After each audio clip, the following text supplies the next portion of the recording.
Hello and welcome back to a brand new episode of the Pick a Side podcast. My name is Joel Moran and I'm here with River Brown and Andrew Velez, and this is now episode 181. In this episode, we are going to do a mock draft for the top 14 picks, react to all defensive and rookie teams, Warriors taking a 3-0 series lead, the Lakers coaching job, and the Heat and Celtics series. A quick Patreon and YouTube member shout out to Phantom Wolf, Danko Hawkins, Matthew Jimenez, J Love Clear, Zach W, Cole Larson, Zach Wilson, Alexander, Nazir, Dwayne, Riv Smells Like Lovely Roses, Scary Terry, Icon No Cap Anthony, Caleb, Travis, Drew's the Goat, Holmes, Nairi, your boy Nick, Pimp Chimpin, Jake the Snake, Corrupt, G Boog, Kobe, Dylan, Afosa, Mason, Riv's Hair Mad Sexy, Gentile Drew, Cade MVP, Mark, SP4Z Shot, Jordan Watt, Evan, Dylan, Joel is the Goat, Mayo, Andre, Peter, Daniel, Ben, Ruthless Rooster, Kill Moves, Joel B, SA Crimes, Kevin S, Eagle Dollar, Tizzy, Corey, Get Funkoed, Dylan, Playboy, Orlando, Big Chuck, Michael, Greg, Cole, Liam, T Grove 17, Tua Sucks on Ka, Ryan Barcelona, Epic Linkiness, It's Black Ace, Anthony, BJ, PJs, Langston, Jazzy Juice, Johannes, Dave, Muffins, John, Sean Triplet, Burner Hoops, Court Cousins, P. Hikari, and J Aqua. Good old J Aqua. That list is long. 79 names. Yep. 79 names. Road to a hundo. Road to a Getting hundo. closer and closer. Come on, man. This is now episode 181. It's going to be a fantastic show. We know a lot of Heat fans are waiting. They've been waiting on this show. They have. They want an update on how we feel about this series because we counted out the Miami Heat, right? We're in this together. Listen, I'm excited for you that. You more than me. More so than me. Wow. Unbelievable. No, we're in this together. Okay, I'm glad. I'm glad. We are. Yeah, we are. Agreed. We're in this together. Don't forget to rate and review the podcast. I never say it on the podcast, but it really helps tremendously when you guys do that. Absolutely. We have so many listeners and the reviews are only like at 130. And mind you, those are a lot of reviews. I'm not trying to diminish that number, but for the amount of listeners we have, we should have more. Let's get it to like 150, right? Yeah, get it to 150 slowly but surely. I think so too. You guys are going to take a lot of L's today. You think so? Undoubtedly, yeah. Oh, wow. Bro is really hyped up off a 2-1 lead. Didn't you jump in the Discord and say it's over? You definitely did. What are you talking about? You did. No, I was talking about that game. One. No, after game one, you was like, no. Game two. Pardon me. Let me tell you what this guy jumps in after game one. You was like, Rib folded with the Miami pick after game one, right? Game two. I mean, pardon me, after game two, he did that. So I'm like, okay, you know what? I ain't going to say nothing. I ain't going to say too much. Game two, they got their ass whipped. Game three, they come out. Dominate. Listen, huge W when Jimmy Butler goes down. A franchise record of steals in a game. Yeah, that was crazy. So it took Boston being historically bad to lose by 6 the points. The series isn't over. No. Why are you acting like this this victory lap he's taking with a 2-1 lead. It's ridiculous. You literally jumped in the Discord and said Riv folded with a Miami pick and the series wasn't over. Because I think you still would be wrong. But you started it. But you'll still be wrong. I mean, I could say the same thing. I think the Celtics will still win this series. You know, I'm up right now. I'm up big right now. It's looking real good for me right now. I wish we had a space where I could just kick my feet up, you know. You're finally doing great now since you had a shaky second round? Yeah. Well, my August pick is great right now. It is. It's doing very well. That's my pick too. You know, can you believe that people on Twitter were trying to say that it wasn't my pick? It's because you're such a flip-flop. That is what it is. No. It is. I'm telling you, because I've been on Golden State all year long, though. I have not flip-flopped on them once. You haven't, but it's just because you flip-flopped so much, they assumed you was going to do that. That's right. I picked, somebody was like, you picked Dallas on the last pod. I was like, no, I didn't pick Dallas. No one did. Outside of you said it was 7. I said Warriors in 7. Yeah, that looks crazy. No, bro, they might win in 4. That's insane. Nah, I think Dallas will win game 4. Luka, for his legacy, needs 1. It's funny because the Joker got 1. Luka got to get 1. He has to. Like, if the Joker got 1, Jokic did get swept by the Suns last season. That is true. I think Luka will get 1. I think he should. I think they'll win 1. He got to get 1. He got to get 1. They'll win 1. If he don't get 1, it looks crazy. He's the next GOAT. We'll see. Luka. We'll see. It's got a long way to go. So this past week in the NBA, although this is not the This Week in the NBA topic, but this past week, the NBA draft lottery happened, the combine happened, and we got some risers there, but most of the top prospects didn't participate in the scrimmages. But because we know the order of picks 1 through 14, we are now going to do an NBA mock draft lottery edition, the first 14 picks. Now, you know how this goes. Rock, paper, scissors, and shoot for the first overall pick. Do the same for 2 and 3. You're going to fight for it. So who wants to do the honors of going first and challenging, doing this 1, 2, 3 rock, paper, scissors duel? We're going to do so between all three of us. Exactly. Okay. Come on. Here we go. All right. We're going to do a rock, paper, scissors with 3 people. Yes. Okay. You new here? I always win, so. It's true, ironically. All right, here we go. Rock, paper, scissors, says shoot. All right, Okay. here we go. Rock, paper, scissors, says shoot. Jesus. This is unbelievable. Yo, Every time. bro. Rock, paper, scissors, says shoot. Okay. I got the second pick. That's Son of a embarrassing, bro. Bro, every time, man. It's So crazy. just for those that don't know what's happening, that can't see what's please happening. explain, because the last time we did the top 25 under, they think we did that together when we were all just drafting the player, and they really burned a couple of us. So please explain it to the audience, please. No, they know how this goes. You're going to have pick number 1. I have pick number 2. Drew has pick number 3. That's it. Then at the end of this, we're going to say it's the pick a side lottery mock draft, and it's going to be all different picks. But, you know, that's how it goes. People who watch the show know how it goes. People that don't. You think he's going to do a Usman Garuba? He might. I said it before the show. I said I'm ready to embarrass myself once, but I'm gonna feeling redeem more yourself? confident. I'm redeem feeling more yourself? confident. I have my big board. So That Usman Garuba was crazy. You know, man. you take that one on the chin. It is was what it is. insane. We're here in 2022. And we're driving. that was crazy. insane thing. At least I could sit here and laugh at it because No, it was the fact that you said it and then you tried to Conviction. you tried to give information on why it was a good pick. Listen, at the time, I really believed it. And I don't think he played And now this here year. we're at 2022, and He that did was play. one. Not a lot, though. No, yeah, I mean, listen, I feel like He's when the not Rockets bring up their plans, he just doesn't get brought up. Sengun is that guy for them. I mean, You know what I mean? he was supposed to play the 4. He's a developmental player. So you have the first pick. So you know what that means. And the order is 1 Magic, 2 OKC, 3 Rockets, 4 Kings, 5 Pistons, 6 Pacers, 7 Trailblazers, 8 Pelicans, 9 Spurs, 10 Wizards, 11 Knicks, 12 Thunder, 13 Hornets, 14 Cavs. So with the first overall pick, Wow. River Brown is drafting who for the Orlando Magic? We can have a conversation about this. So the first overall pick for me, shout out first to the 6-man show for getting the number Always 1 pick. give them a round of applause. Shout out for them. We They love threw y'all. an absolute parade for the number 1 pick overall. Hey man, It they was got to be deserved. excited about something. Absolutely. Shout out to them though. We love their podcasts and whatnot. But the number 1 pick for me is Shet. I think I got to go here. A person who he is one of the strangest player in the draft. Him and Shaden Sharp, because his physique, because his build, but I think his ability to handle the ball, his ability to space the floor. I think he'll be a power forward in the NBA. And with Wendell improving last year and becoming that starting center for them, I think him slotting next to Wendell, also having that history with Jalen Suggs, and they played in high school. They were dominant in high school, by the way. And also coming in with the coach with Mosley, who's new, he's fresh. He offers some inspiration for those young guys. And this is a young team. I think Shet is the perfect pick for them.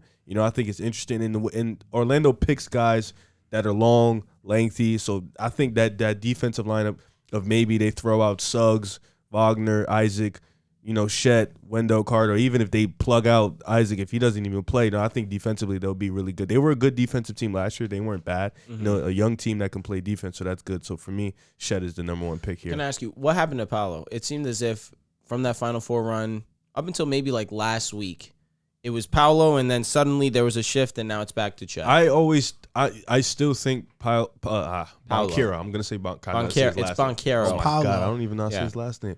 PB. Paolo. I always thought PB was the best player in the class. I always thought that, but I always thought him going number 1 was going to be determined on who was going to have the number 1 pick. And if Detroit would have had the number 1 pick, I think he would have went 1. So, but because Orlando has the number 1 pick, I think Shet can just seamlessly get drafted and be the power forward for them. But why can't Boncaro? Because honestly, Shet, I think if say for example, if Houston would have got this pick, I don't know if Christian Wood and Shet would look good starting at the power forward in the center. And I think Fair. Shet kind of fits the type of like people Orlando drafts. Long, lengthy. He can space the floor, and plus they have that Suggs connection right there with him. So I think this is kind of like the perfect spot for him to go develop. Okay. The second overall pick, the OKC Thunder are selecting Paolo Banchero. Yep. I'm going with Paolo Banchero. I think out of Jabari, Chet, he to me feels like the safest out of the three. I have concerns about Chet's size. Jabari Smith feels like Jaren Jackson Jr., but a more consistent shooter, which is not a bad player. Not the defensive player Jaren Jackson is, though. Just in terms of body type, they're very similar. I think the Thunder right now are looking for a star. There's been reports that have linked Sam Presti to Paolo, to him liking his game. He attended a few games this past season. And I just imagine Shea, Josh Giddey, Paolo, they're going to have the 12th pick in this draft. And I think one of those picks, they can draft center and they'll be fine. So I think here, go with best player available. I think it's Paolo Banchero. All right, hit my music. All right, so now for the best player available for the Houston Rockets, it's got to be Jabari Smith. 6'10", 220, has the ability to shoot at that size, can defend 1 through 5 potentially, just needs to put on a little bit more size. I feel like this is an obvious pick here. I really don't have to say much. Riv, it's your turn. Sacramento Kings. They're the team that lucked into lottery. They got into the top 4. Shout out Kings Nation, man. We ride. Wow. We ride. They need someone. They need someone. You my music. They have Jaden Ivey listed as point guard on Fanspo. Which is why I made that mistake a little bit earlier. It's really disgusting. No, well, if you watch him play, he's not. Of course. Oh my God, he's not a point guard. Sacramento's an interesting place. De'Aaron Fox, Sabonis is going to be there. De'Aaron. Who'd you say? He says De'Aaron. Oh yeah, no, it's De'Aaron. De'Aaron. Yeah. De'Aaron. There you go. That's fine. De'Aaron. Okay. Fox. All right. So yeah, they have Fox. I think Barnes is going to still be there next year. You know, Sabonis is going to be there. I think they're going to go for one of these two guards, and I honestly believe they're going to swing for the fences and pick Shaedon Sharpe. You know, I think at this point there's a lot of concerns of him not playing in college, not wanting to play in the combine. But I think a player this intriguing, a player with this much talent, it's a boom or busting. And I think at this point Sacramento in a position where they need a prospect that could possibly change the culture. They need a prospect that can definitely be a star, and I think Shaedon Sharpe can be that. It's just up to the Kings development team to get that. They just got their new coach, and I think Shaedon Sharpe is going to be this pick. So Shaedon Sharpe to the Kings. Wow.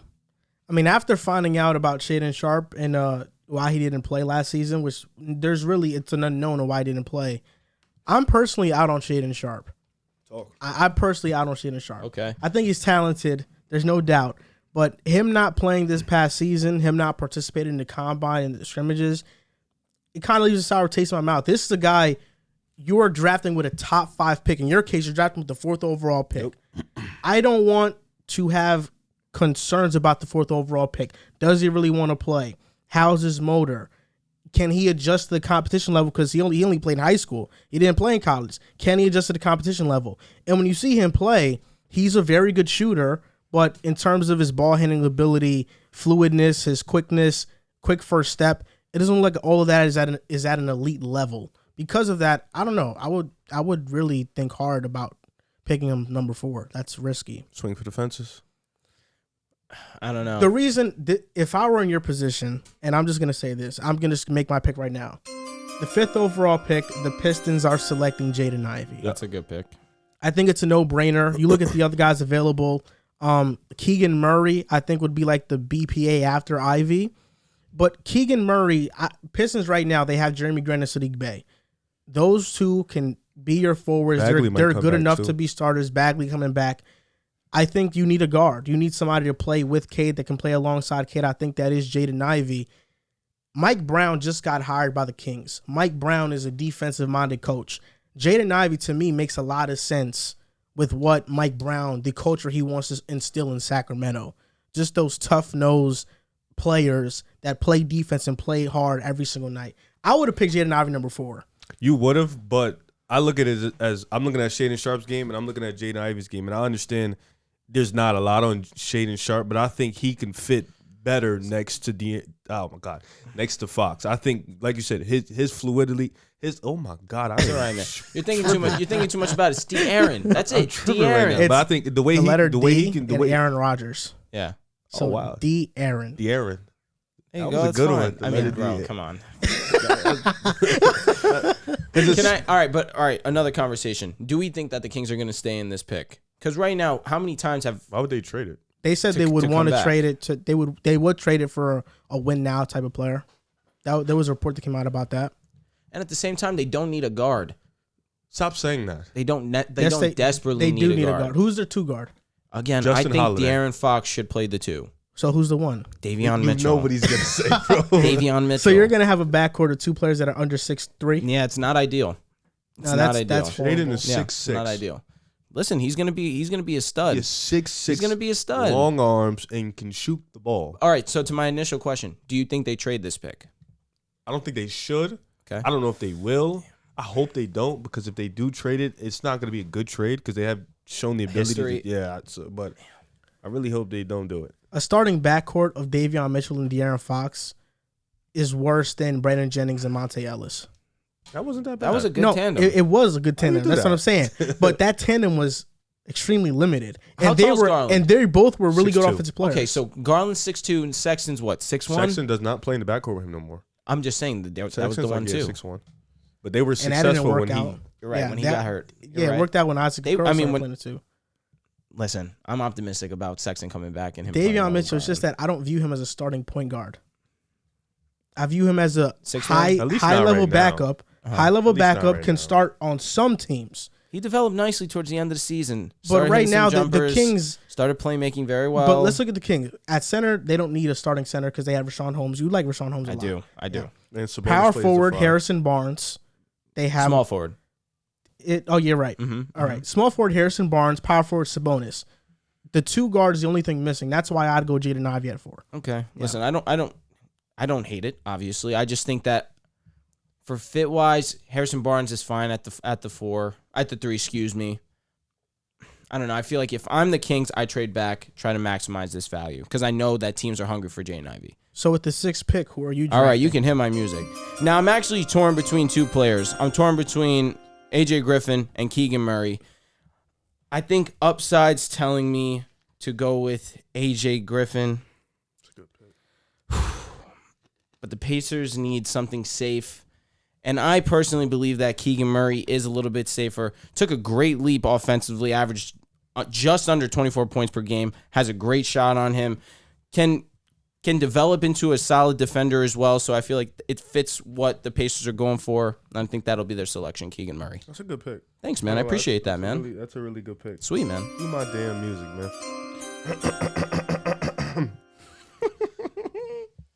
Portland wants to win. They're in win now mode. The assumption is they might trade this pick for another player, but let's go with this. They're gonna make this pick. They lack a 3, a consistent 3 in my opinion. They lack a 4. You know, they traded Robert Covington, they traded Norman Powell. I think AJ Griffin fits right into this position. He's a guy who can space the floor. He has defensive upside. He has a big body. He's 6'6". Last year, he came into his own a little bit before he got hurt, so he'll probably play the 4 next year. I like the spacing that he brings for Dame. So for AJ Griffin is the pick for me because, like you said, he may not be the safest, but he has a lot of potential if he can put it together. So AJ Griffin for me. This is where this pick starts to get tough for me. The 8th overall pick, the New Orleans Pelicans are selecting, going with Dyson Daniels. Yeah, I think Dyson Daniels reminds me a lot of Josh Giddey last year. I think Josh Giddey is a much better prospect, though. I don't think Daniels is a better prospect. But Dyson Daniels can defend. He can play the point. He can play positions 1 through 3.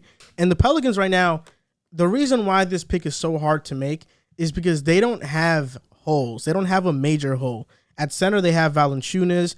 Zion is coming back. Herb Jones, Brandon Ingram. CJ probably plays the 1. You have Jose Alvarado off the bench, Devontae Graham off the bench, Trey Murphy. So they have an abundance of players, and I kind of think about a future where the Pelicans are bringing Herb Jones off the bench, possibly because Zion is going to start with Valanciunas and Brandon Ingram and CJ, and they could use a 1 in Dyson Daniels if he can improve his playmaking ability and be that point guard. He can be that, or you can either have him come off the bench and he can play any position 1 through 3. I think he provides a lot of versatility. I was thinking about going with the 2 guard here, maybe a Johnny Davis, because he fits their culture defensively. Okay. I wouldn't mind that a lot. What about Benedict? Benedict? I like Benedict. I wouldn't be mad at it. I don't see a point guard that I would draft this high. The like traditional ones like Ty or Kennedy Chandler. I wouldn't draft any point guard this high. And that's the only need I see the Pelicans really needing, because is CJ really a true point? I don't think you would classify him as that. But I'm going to go with Dyson Daniels here. For all right, you can hit my music. I just mentioned him for this pick before because this is who I'm going to be selecting right now for the San Antonio Spurs. I'm going with Benedict Mathurin, a guy who's really good off the catch, can really let it go. Has 2A abilities, needs to improve on his defense. We were talking a little bit before. I won't reveal who you guys will say his player comp is. However, do you guys believe that he will really turn into an elite defender? No, I was joking about the comp. Okay, I was about to say, because you said me and Riv, I was just like, I doubt River would allow that type of comparison. But I'll say this, he definitely has great scoring abilities, has great catch and shoot abilities, and for the Spurs who need someone that can do things like that, Benedict Mathurin definitely makes sense here. Now, Riv, with the 10th overall pick. You kind of... Oh, I'm sorry. I snatched your pick right here? No, he did. Oh, really? Dyson Daniels. Definitely, he snatched my pick. You were going to pick Dyson here. Washington needs a point guard. And like you said, I'm not picking Ty with the first 14 picks. I wouldn't personally. Washington is such a weird team because they have an abundance of wings. They have an abundance of big men, but they don't have a lot of guards. And with you taking Dyson off the board, I think they just go best available here. Mm-hmm. So you better not do it. You think I'm taking Ty? Damn. It is the Wizards, man. What do you think the Wizards would do? Just make your pick, man. Listen, man. Some thought goes into it. I'm not mad at a little thought. Really skipped my whole. I know. Listen, man. It's all right. Sometimes you got to adjust on the fly. This is what draft day feels like. This is what draft day feels like. That's why you get 10 minutes, though. 10 minutes on the clock? Per pick. But we don't have that here. I thought the NBA get like 5. Maybe. I'm thinking NFL. No, NFL's 10. NFL's 10. Best available. Mark Williams, Terry Eason, Ochai Agbaji. You skipped Johnny Davis. Kennedy Chandler. I'm not picking Kennedy with a 10th pick, bro. Ty Washington, right? What about Jeremy, bro? Can you make your pick? Yo, bro. He's such a perfectionist for this one, bro. I got to go Ty. Yeah, wow. Okay. So the Washington swings for the fences. They picked Ty Washington because clearly Joel skipped my draft and messed up my vibe. Took Dyson Daniels. I had Dyson going here and being the lead guard, but Ty Washington, I watched a lot of his big games, and a lot of those big games he was hurt in, so it's really hard to have a full analysis of his game. But he can shoot the ball, he can create space. He doesn't have a quick first step, but he gets to his spots. He has a smooth game. He's a good playmaker too. So I think in this position, Washington just goes for somebody. They just fill a need that they have. They don't have a point guard, and they fill that with Ty. He's young. He can get better. So can I ask for the 3-minute pause of your thought process? Who is the other player between Ty and? I was going to think of taking Johnny Davis, but I didn't want to. So you didn't think of a scenario where Bradley Beal doesn't come back and the Wizards let him walk because they don't want to give him the Supermax? I don't think I honestly think the Wizards will give him the Supermax, and I don't think he walk. We know Bradley Beal at this point. I don't think he walks away from the Supermax. No, he won't, but if I'm the Wizards, I wouldn't offer it to him. It's a good thing you're smarter than the Wizards. Yeah, I mean, and I would have personally taken Johnny Davis. What about Jeremy Sochan? No, they have too many forwards. You think so? Kuzma. Facts. Rui, I didn't think about Kuzma. Denny's kind of like a forward. Yeah. Rui kind of plays the 3, though. 3-4. Okay. I'm just naming forwards. He's their size. So. Fair enough. Now is my pick. Let's hear it. The 11th overall pick. Hey, Nick Nation. The New York Knicks are selecting Johnny Davis. Nice. Johnny Davis, to me, is such a polished scorer. I think there can be an argument made for him being the most skilled 2-guard in this draft. He's a fantastic defender. Will fit. He is the most skilled 2-guard. He's a fantastic defender. Will fit the Tom Thibodeau culture. And personally, I would have taken him 10. I would have said bye-bye Bradley, hello Johnny. And Johnny would have been my guy, my scorer, my go-to guy on the Wizards. That's what I would have done. Johnny Davis, RJ Barrett. We still have to figure out the point guard position. This is going to be IQ. Is he good enough to take that next step? We're not sure. Or you spend a little cash, you go get a Jalen but Brunson. I've Tyus seen Jones. a lot of Knicks mock drafts where people have us selecting Jalen Duren or Mark Williams. I am not a big fan of two things. I'm not a big fan of drafting centers very high unless I am sure that they can kind of live up to their upside. And I'm not a big fan of paying centers that aren't top of the line centers. It's pick 11. You could. Yeah, but this draft is a loaded 2-guard class, and I think Johnny Davis. I'm not gonna find a Johnny Davis later. I can find a Jalen Duren, a Mark Williams later. In my opinion, I can find one of those. Or even I can go in the secondary market and free agency and get a JaVale McGee, and he can do what they can do keep better. Throwing this JaVale Respect. McGee. I'm just saying he's a good player. Stop it. I mean that to say that these are two things I don't want the Knicks to do. I don't want to overpay for Mitchell Robinson. He can go. For one, he's been hurt. He's not a good offensive player by any means. And defensively, he's still not the most disciplined defender. So he can walk. I'm not overpaying for him. And I'm also not drafting a project at pick 11. There's a reason why the Warriors drafted Klay Thompson at 11. 11's a lucky pick. And this is going to be Johnny Davis. All right, you can hit my music. This should be easy for you. Easy? I don't know. I'll say this. Only reason why I wouldn't say it's easy, I'm thinking I'm going center here, ironically, after you just had this whole spiel. I do want to go center because I look at the Thunder, their biggest need right now, since you went Paolo at number 2, is center. Now, I would go Jalen Duren. However, the idea of keeping the Duke boys together with Mark and Paolo is intriguing to me, which is why I'm having a little bit of hesitancy. So you're making this pick off of school affiliation? Correct. No, my thought process right now is between school Pick Duren, affiliation. please. See, but you telling me pick Duren makes me want to lean Mark, but you know just what? wanna be different. You hit my music already, so I'm going to make my selection. I am going to go Jalen Duren just for the fact that his defensive presence, his rim protection is better than Mark's, and it'll be best suited for OKC. OKC won the draft. There you go. And now they did. 2 home run picks. I'm interested who you go here. I really am. With the 13th overall pick, the Hornets are selecting. This is an easy pick. It's not. It is. I'm taking Jeremy Sokin. Wow. Okay. Yeah, Mark Williams will be there at 15, I believe, and Yeah. I like the potential Okay. of what Jeremy Sokin could be. That 3-and-D potential player. He can handle the ball. He can space the floor. I like his ability to stretch out. I like his size too. So for me, best available right now is Jeremy, and I think Mark Williams with the next. I think after this 14th pick, Mark Williams doesn't go there. He will be there at 15. And maybe if you don't want to pay Bridges, you got Sokin now, just a maybe. I think they'll pay Bridges, but if you don't, you just picked up a good player. So I'm taking Sokin. I like that pick with the consideration that the Hornets are picking 15th and the Cavaliers definitely don't need another center. That's a great They selection. won't pick Mark. Yep. With the 14th overall He might do pick, it though. He might do it. You think so? He might He's to skip me. Yeah. Oh. Yeah. you think I'd make my picks based off you? You're a crazy guy, man. I'm not going to do that. With pick 14, the Cleveland Cavaliers are selecting Ochai Agbaji. Mike Collins. Nice pick. Great pick. I Excellent think pick. Agbaji is exactly what you want in the 2-guard Mike or Collins, it just forward. hit me what He's you gone. said. Yeah. It's clear that the Cavs need another scorer, and they could use somebody in the backcourt who's a good defender to hide Darius Garland's deficiencies on defense.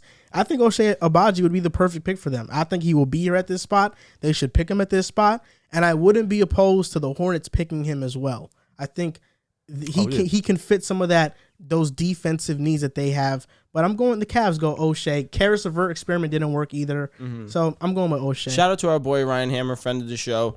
He had a tweet that I was literally just thinking about of who is going to be this year's Chris Duarte, and Agbaji was the perfect name that came to mind. He just might be a little bit more talented offensively. I've been riding on Agbaji way all year, man. Boy, he's a beast. He's nice. Nice as hell, man. Yeah, he is really good. He's mad good. He's really good. So that's going to do it for our mock draft lottery edition. So to recap the picks, this is our NBA mock draft for the lottery first 14 picks. Magic go with Chet, Thunder Paolo, Rockets Jabari Smith, Kings Shaedon Sharpe, Pistons Jaden Ivey, Pacers Keegan Murray, Trailblazers AJ Griffin, Pelicans Dyson Daniels, Spurs Benedict Mathurin, Wizards Ty Washington, Knicks Johnny Davis, Thunder Jalen Duren, Hornets, Jeremy Sokan, and Cavaliers, O'Shea Abaji. Is that how you say Jeremy's last name? Sochan? Sokan? Because he said Sokan. Probably, you know me, I said it wrong, bro. Let's see. Are we going to get copyrighted if I play for the show? Just Jeremy Sokan? No, I don't think so. All right, here we go. You playing it right now? Hold on, after this ad. Freaking ads, man. All right, here we go. Unbelievable. Unbelievable. Sokan? Sohan? Sohan. Interesting. Jeremy Sohan. All right, sweet. There I we like go. that. I'm glad that we took the time to respect the players. Yeah. And learn how to pronounce their names. Maybe that is the wrong way to pronounce it too, though. I don't know. That'd be something. What's his ethnicity? That's also an excellent question. Yeah, I'm not sure. Actually, it's not that part. All right, I mean, I'll just look it up. Who cares? Yeah. Take forever. Polish. So maybe. It might be. He's Polish, really? Apparently. Oh, okay. That's good. So on to the next topic. The NBA released the all-rookie teams and defensive teams. We're going to react to both. We're first going to react to the all-rookie team. Now, first team was Cade Cunningham, Jalen Green, Franz, Scotty, and Evan Mobley. Second team, Ayo, Bones, Chris Duarte, Josh Giddey, and Herb Jones. How did you feel about this? Did you think anybody was snubbed? What do you feel about it? I'll start with you, Riv. I'm going to be honest.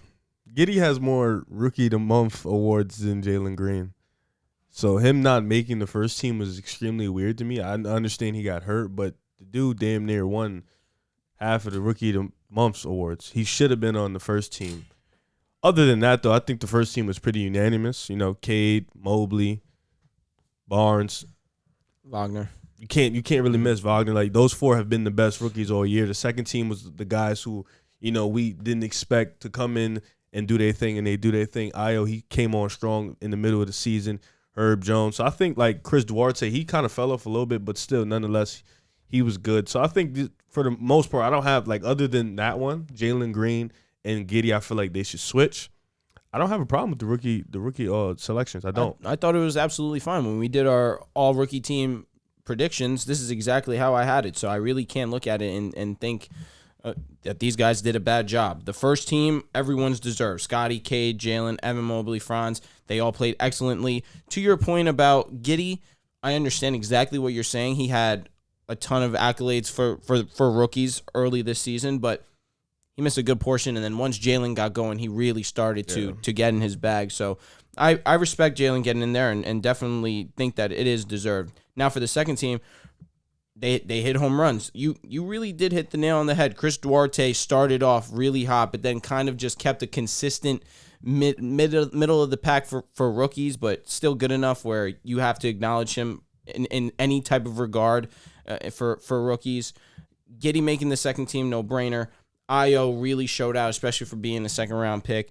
And same to Herb Jones. These guys really went above and beyond this season, and I'm glad they got the praise. So when looking at this, 6 of the players that were selected in the top 10 made the all-rookie team. The only ones that didn't were Jonathan Kuminga, Davion Mitchell, Jalen Suggs, and I feel like I'm forgetting one more. Zaire Williams, with the 10th pick. Those were the ones. Jalen Suggs was the biggest disappointment this year, in my opinion, by far. Yeah. He should have been better, but he was one of the worst rookies you can argue this year. It's pretty bad. It's pretty bad. Next, Alfred Payne, who knows? Let's see if that happens. But when looking at this, it's funny because, okay, 6 of the rookies made an all-rookie team. Chris Duarte with the pick 13-14, I believe, makes it. Then outside of that, it's all second-round picks. Ayo, Bones, Herb Jones. So that means that outside the top 10, so from picks 11 to like 30, all of those picks didn't have good enough rookie seasons to make an all-rookie team, which is pretty disappointing for the draft if we're evaluating it. Yeah, for those many players not to make an impact. I just think that it's a credit to these guys for working hard and exceeding expectation. Yeah, but that's part of it for sure. Mm-hmm. But it's also that these players didn't really do anything. Also, maybe that speaks volumes on these people that really evaluate the talents. Because, for example, James Bucknight was in the G League for most of the year. Spurs drafting Josh Primo, he was stashed. Moses Moody didn't get much playing time. Corey Kispert was okay. Trey Murphy was okay. Şengün was okay. He was solid. He would be like the next up Trey Mann. in the all rookie team.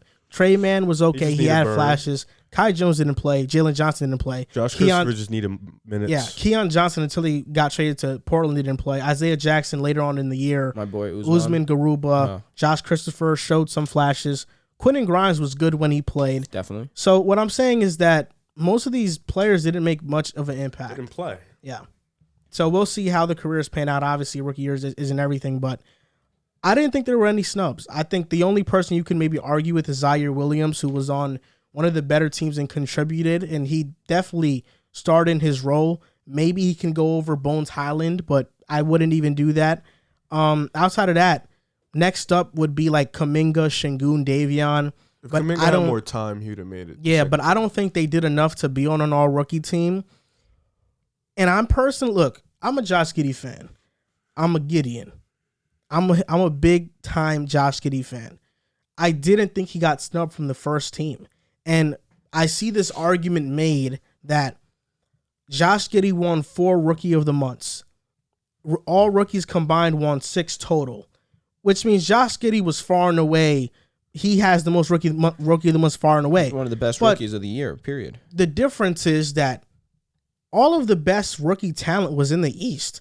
Evan Mobley, Scotty Barnes, Franz. But the one who Cade. got it over him was in the West. No, you're right. If Josh Giddey was in the East, he probably touches 1 Rookie of the Month. In November, he won Rookie of the Month. He averaged 10, 8, and 6, shot 37% from the field and 24% from 3. In December, he averaged 12, 7, and 7, shot 38% from the field, 22% from 3. It took Jalen Green a while to get going. He was not good in the first half of the year, but in the second half of the year, him averaging 22, 4, and 3 after the All-Star break, the fact that he played the entire season, he didn't miss a chunk of the season, and then he won 2 Rookie of the Months, March and April. It took Jalen Green to be historically bad in the beginning part of the season for Giddey to win those awards, and he had no competition. It was Green or him for those Rookie of the Months. That's unfair to say. Why? Because you're saying you said it took all year for Green to get, but it took Until the All-Star it break. took Josh Giddey getting hurt for Jalen Green to actually start winning a Rookie of the Month award. You think Josh but Giddey would have won a that's- Rookie of the Month over Jalen Green? We don't know how he would have improved towards the We end don't of the know season. that either. But what he's saying is facts.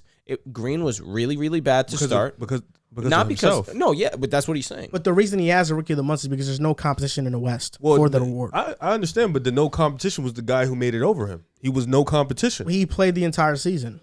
That's fair. But I'm saying if we don't know how Giddey would have been towards the end of the year. Yeah. Because he was breaking records as a rookie. So I'm saying is Jalen Green did win it. He did get it in March, April. Giddey didn't play. Giddey won it when when Jalen Green was playing. So Well, when Giddey won it, he was averaging 16. He like 16, 8, yeah, and 8. it was like When Shea didn't play, which was 13 games, he averaged 16, 9, and 8.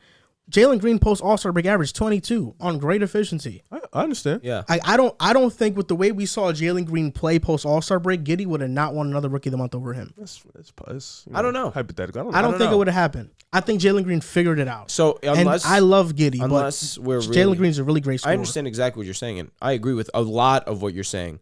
But Giddey being the more complete player offensively, I feel like even that's strong. He's just not as great of he's just not a good shooter, which is why for me to say No, more he's not a complete- better ball handler than Green either, though. He's In terms not. of what? Yeah, mean you in mean terms hand of what? like just like In dribble terms of- moves. in terms of handles, bag? yeah. Are you a Handles. bad guy? Is Can this you what- stop it? Don't you're about to don't do make it that like your that. catchphrase. I've been on the receiving end of that. All right, I know how it feels. What are you saying to me? Because Like, you know what? You're a hypocrite, man. No, I'm not. You I'm used to be saying- one of the biggest bad guy there was in that. I was never What are you talking a about? You used to say bad you're lying, bro. guy. Because when I used to say that LeBron is one of the best. I troll you because his bag stinks. I But that- troll you. oh But what my I'm saying is, God. you saying Giddey's a better playmaker and a passer, but to be a point guard, you have to have some type of no, handles. Giddey has handle, there's no doubt. But I think Jalen Green, Why? Because can break his defender down Oh, yeah, so I'm saying he has. but a better that has bag. to do with handle, though. That's I just handle. think he has a better bag. I think don't you're misconstruing handle and ball security. okay. Giddey has better ball hand- security. That's what I'm saying. Ball But that's security is part more of important handle. to me. Yeah, but Jalen Green has a better handle. No, Jalen Green has has a more better moves. handle. He doesn't have better. That means balls. you have a better handle. Not Not really. No, it's necessarily. not. It's all. Kyrie it's has all a better about- handle than Curry, right? Yes. Yeah, but he has better does. ball security too, though. Exactly. You think Kyrie has better ball security? There's a Yes. group of things that go into handle. Kyrie is okay. Kyrie handle is tight. Chris It's Paul crazy. Like, is it's by tight. Chris Paul is by far a superior playmaker than Kyrie, and ball security wise, he's superior. Who has a better handle? Kyrie. Okay, Because he has easily. more moves and he he has has ball both. security. So He has that's both. what I'm saying. Jalen Green has better handle than Josh Giddey. I don't know. Josh How Giddey many took. turnovers did Jalen Green have? If you don't know, I'll It look. I don't probably think was like 2 turnovers again. don't really equate to the handles though. So I wouldn't. All right, I fair wouldn't- enough. I That think is- Josh Giddey's a better passer. He's a better Of course, playmaker. Easy. He's Better a bit more rebounder. poised, but Definitely better rebound. Better he's team not a better. defender. He's not a better shooter. He's just not a better shooter. He's not a better scorer. Period. Like anywhere on the floor, he's not a better scorer. That's fair. But he's a better rebounder. He's a better passer. He's a better defender. He's 6'8". I hope he's a good. Don't do rebounder. that. Don't. I mean, he's 6'8". Like, Jalen Green's what, 6? Isn't he 6'6"? 6'6". I was gonna say. What the hell? but they Jalen play. has more bounce They to him. both play two Jalen- different positions. He Don't do that. definitely Jalen has has more way bounce more in bounce to him, Way bro. more. Don't use the rebound. But I'm saying, I don't like the argument of using the rookie of the months to get his favor because in 2 of these rookie of the months, he wasn't even good. That's how you win Rookie of the Year, essentially.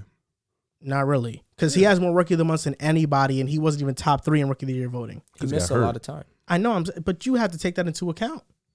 I'm not disagreeing. Yeah. That's fair. Okay. Like that's why I'm not mad at the Jalen Green first team selection. If it was reversed, it would be fine with me too. Yeah. But I'm saying let's not hate on Jalen Green now because he was fantastic post All-Star break. Hey. No, I'm not talking about you guys Oh, specifically. you I'm saying talking like about Twitter a lot of and the stuff I've stuff. been seeing on social media. Got it. They've been hating on Jalen Green because Josh Giddey didn't make it over him. Well, I mean, can't the but argument there's be, a serious case for Jalen Green. can't they use the argument that you could say availability matters? What about you being trash for the first half of the year and being good for the second half? Does that not matter? That's Consistency growth. is key. That's growth. I guess it didn't matter because he was on Houston, and what were they really competing for, with or without him playing well? Because when he played That's the well, same thing with OKC. I Fair mean, enough. we saw some real crazy games from Giddey, like the one against the Lakers. against that, yeah, I was gonna say, Yeah. even though he almost sold. Mellow, man, all he had to do was hit And that. then three. Jalen Green last game had 41. Talk about in April when nobody played. Yeah, no, this is March going into April, late March going into April. He had 30 against San Antonio, 32 against Sacramento, 33 against Sacramento, 31 against Minnesota, 30 against Brooklyn. He was on a tear. He was eating. He was Jeez. killer. His last 10 games, he averaged 26 and 4. Didn't Giddey lead the rookies in triple doubles? He probably did. I wouldn't doubt it. Is Jalen Probably Green did. stealing Bradley Beal, or is that rude? Zach LaVine to me. It's the same thing, essentially. Okay. All right. Zach LaVine's your guy, though. My dog, for real. But I'm just saying, I love Josh Giddey, but let's respect Jalen Green now. Oh, I'm with you. He had a fantastic second half. He of the year. definitely did. And also Here we go. when using that It's Here the when using that argument of this guy was trash for the first half of the year. Well, last rookie of the year race, Anthony Edwards, despite having a trash first half, almost caught up to LaMelo. because did LaMelo win. and LaMelo missed time also, which is a big reason And why that it class was even was a conversation. garbage. It really wasn't that good. Yeah, that class was really bad. Okay, but Edwards, because of that second half, we put him in the conversation. But he didn't win, right? Yeah, but he had a okay. fantastic second half. But he didn't win, right? He didn't win it. Oh, okay. But we But knew ultimately he LaMelo didn't had win, right? had more star Well, I mean, power one guy was in publicity. the East, the other guy was in the West. Yeah, but LaMelo had more popularity, star power. We know he was. LaMelo got his team to the What does that have to play-in. do with the reporters, though? LaMelo was just more likable. I Didn't think, LaMelo to get in the me. play-in last year? I'm not did. saying he shouldn't have won Rookie of the Year, but it matters if, despite you being bad in the first half, if you pick it up and now are all-star level good, it makes. I a big agree, but you difference. also have you like can't just Jalen Green forget. played at a borderline all-star level in a post. You can't just, post-All-Star but you break. can't just forget how bad you were in the beginning. You can literally He's can't a do big. that. He's a big. Consistency, totality. Consistency Yeah, but matters. Just he- because you were good But in Giddey March and wasn't April. good all year round. No, though. well, first of all, he was hurt, but second of all, he was okay. But I'm He saying, was good like, more often than not. His first 2 Rookie of the Months, I read you the splits. They were bad. I mean, I'm sure you can read me Jalen Green splits, and they weren't good. They That's were why he didn't probably win it. worse. Exactly. That's why he didn't win it. But I'm saying he won the Rookie of the Months with 2 of those months being subpar. That's fair. But Jalen was worse than subpar. Yeah. Is what I'm saying. And like, most of the rookies in the West got going later in the year. Like Herb fair. Jones got going later in the year. Bones Highland Yeah. got going later in the year. all that is because Giddey didn't. Jonathan Kuminga got going later in the year. So all these players got going later in the year, which allowed him to get these Rookie of the Months early and stack them up, basically. That's why I just think it's a flawed argument, the Rookie of the Month thing. Well, agree to disagree, buddy. Agree to disagree. I respect that. On to the next team, NBA defensive team. The first team, Marcus Smart, Mikal Bridges, Jaren Jackson Jr., Giannis, Rudy Gobert. Second team, Drew Holiday, Matisse Thybulle, Draymond, Bam, and Rob Will. Now, Drew, I'll let you go first because I know you were a big advocate of Rob Will being a first teamer over a bunch of other guys. So what are your thoughts on this? The only one that I had him over was Jaren Jackson. I had Jaren Jackson in my second team. I had Rob Will in the first team. I'm happy that Rob Will made a defensive team. Deserved. Without a doubt, he should have been on one of these two teams. I don't know. This was weird to me. Rudy Gobert is a staple of the all defensive team, so you had to expect him to be here. Oh, for sure. I mean that with all due respect to him. Marcus Smart, you had to know was going to make it. Giannis, absolutely first team. Mikal Bridges, the hype with him and the fact that the Suns were one of the best teams in the NBA. What was the second team? It was Rob Will, Bam Adebayo, Matisse Thybulle, Drew Holiday, Draymond Green. Now, I'm going to be honest. My biggest gripe isn't Rob Will. I was happy to see him make a defensive team. My biggest gripe is Jason Tatum not being on the second team at least. You talk about Jason Tatum. Okay, keep on. I'm sorry. So, no, but I was curious about your question. You were just asking me what's the second team? Yeah, because I have a gripe, but it's not because... No JT? Yeah, it's not because I have two gripes. Bam's not on the first team? Bam is not on the first team, and Andrew Wiggins is not on the team. Really? Was Over Andrew Matisse. Wiggins a better... I'm Yes. fine with that. That's why I think Jason Andrew Tatum Wiggins should have been a better defender than Matisse all season I'm with you. long. I wanted JT over Matisse. I didn't have Matisse on my original prediction of the all-defensive team. So, again, I understand that Rob Will was the main thing, but I was just happy to see him. You look at the names here on the first team.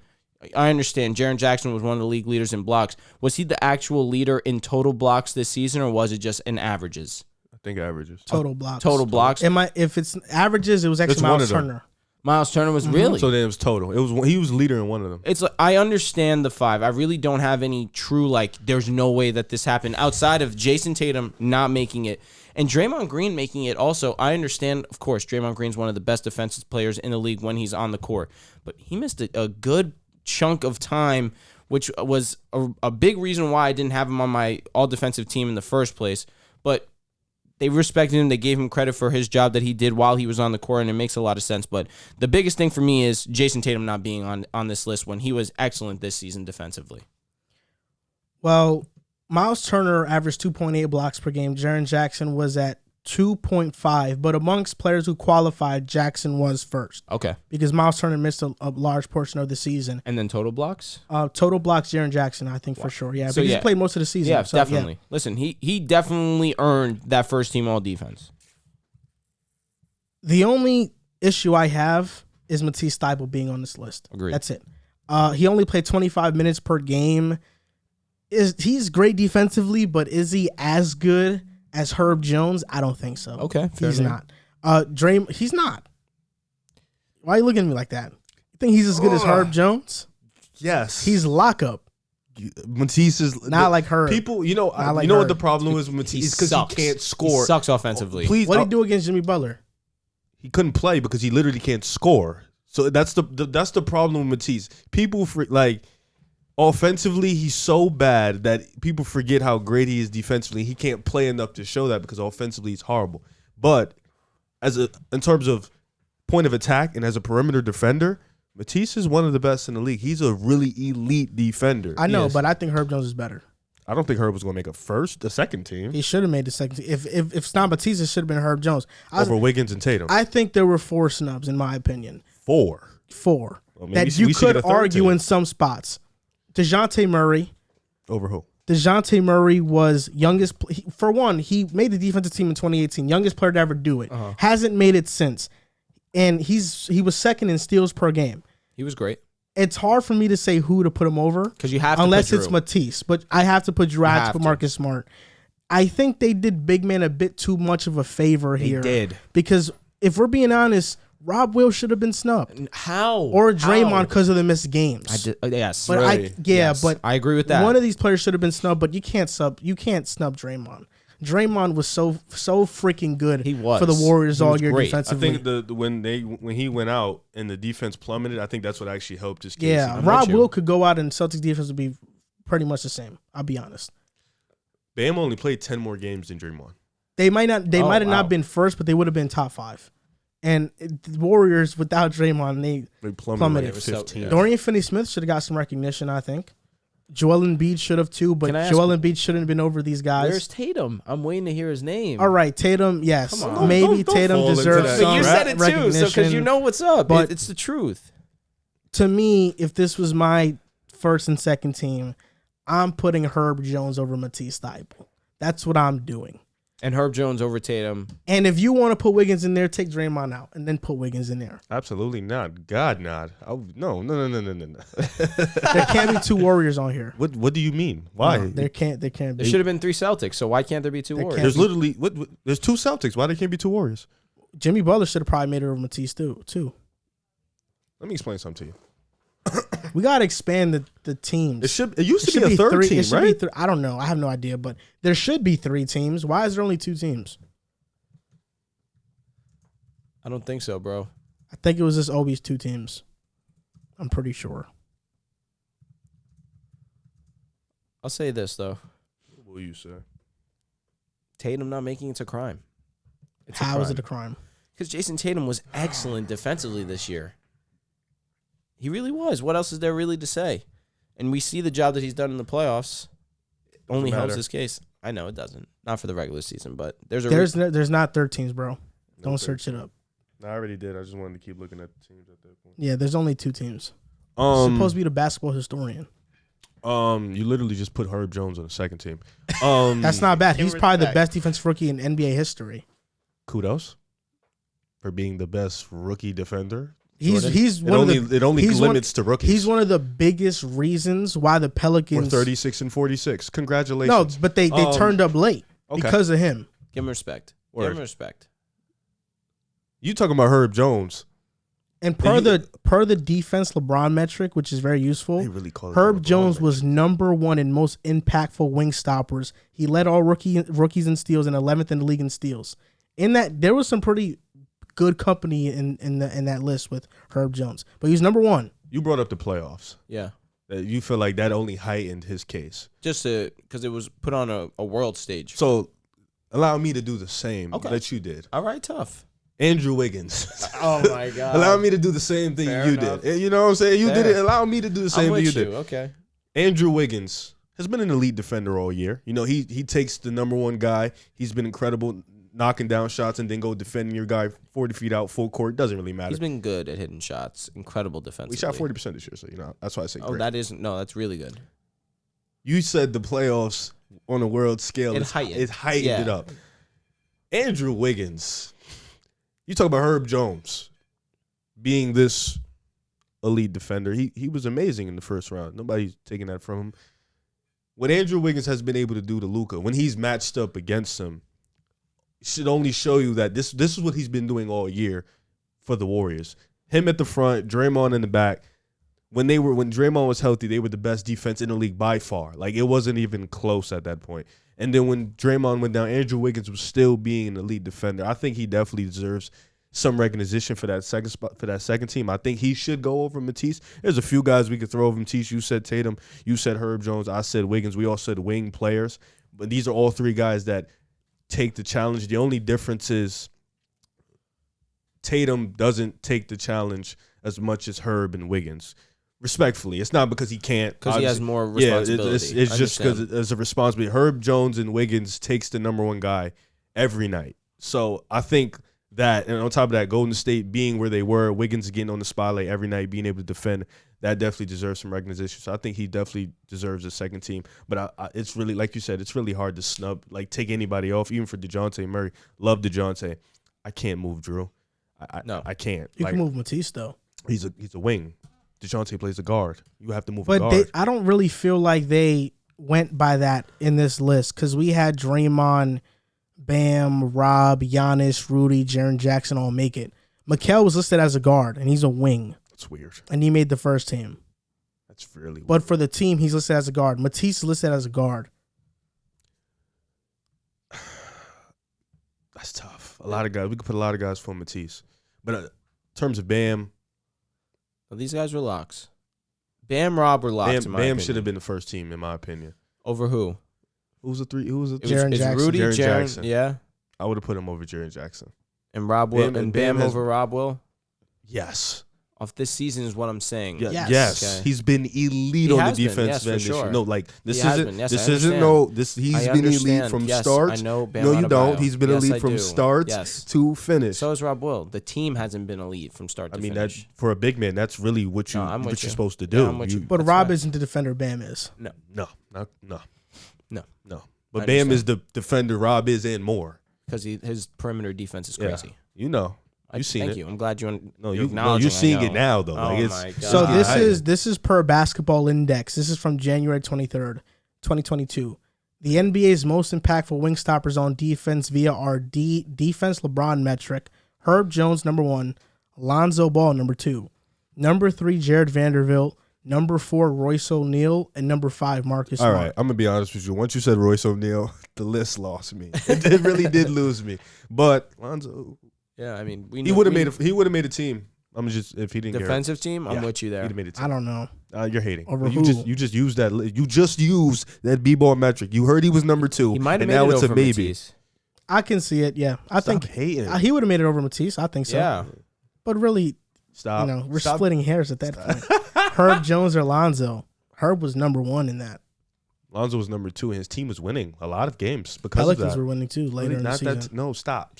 They Stop. took the Stop. defending. per- Pelicans were eating. No, but you said per took the January defending- what? You said per what? They gave the defending No, Western defending Conference what? champs. They are a fraud, fight. fraudulent, A fight. fraud. It's frauds. They gave them a fight though. Didn't you say per January 23rd though?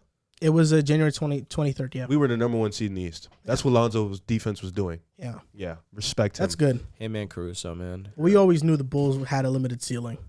Well, we got hurt a lot. Yeah, I mean, We it's- always knew. Come on. we did. I made a video in the offseason You saying apologized to them, bro. You didn't always know.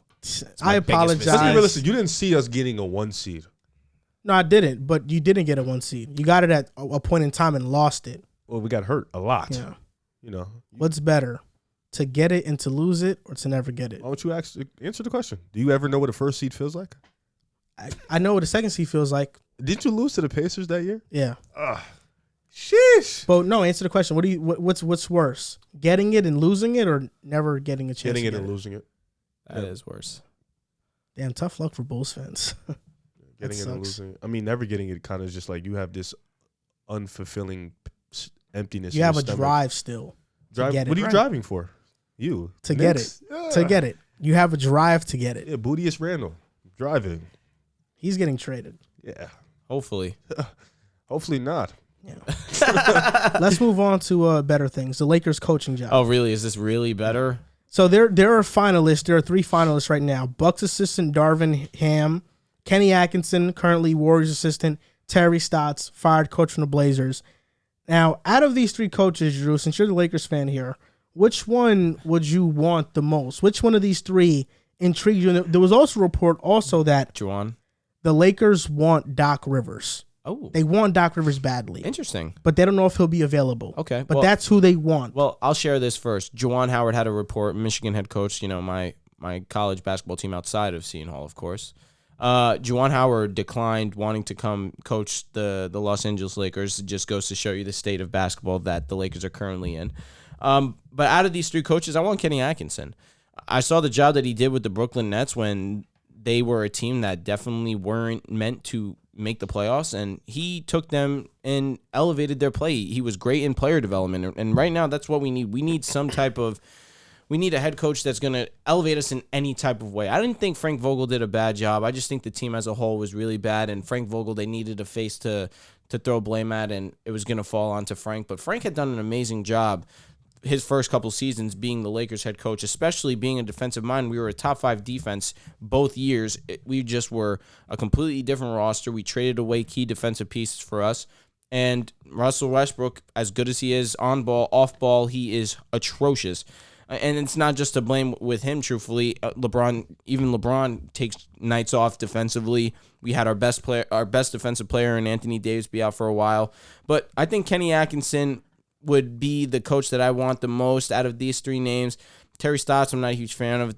Darvin Ham, I'm going to be honest, I don't know that much about. But at least Kenny has a little bit of history in the sense of he had a team that overachieved. And right now we need someone that's going to elevate our play even slightly. And I think that that's Kenny.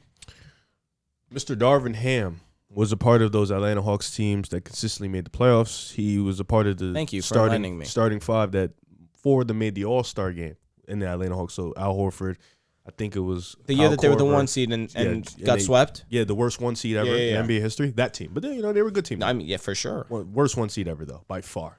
And then he followed Mike Budenholzer to Milwaukee, and now he's up there with Giannis, Chris Middleton, and Drew. So he has a bit of some background history, understanding what it takes to win, understanding discipline, stuff like that.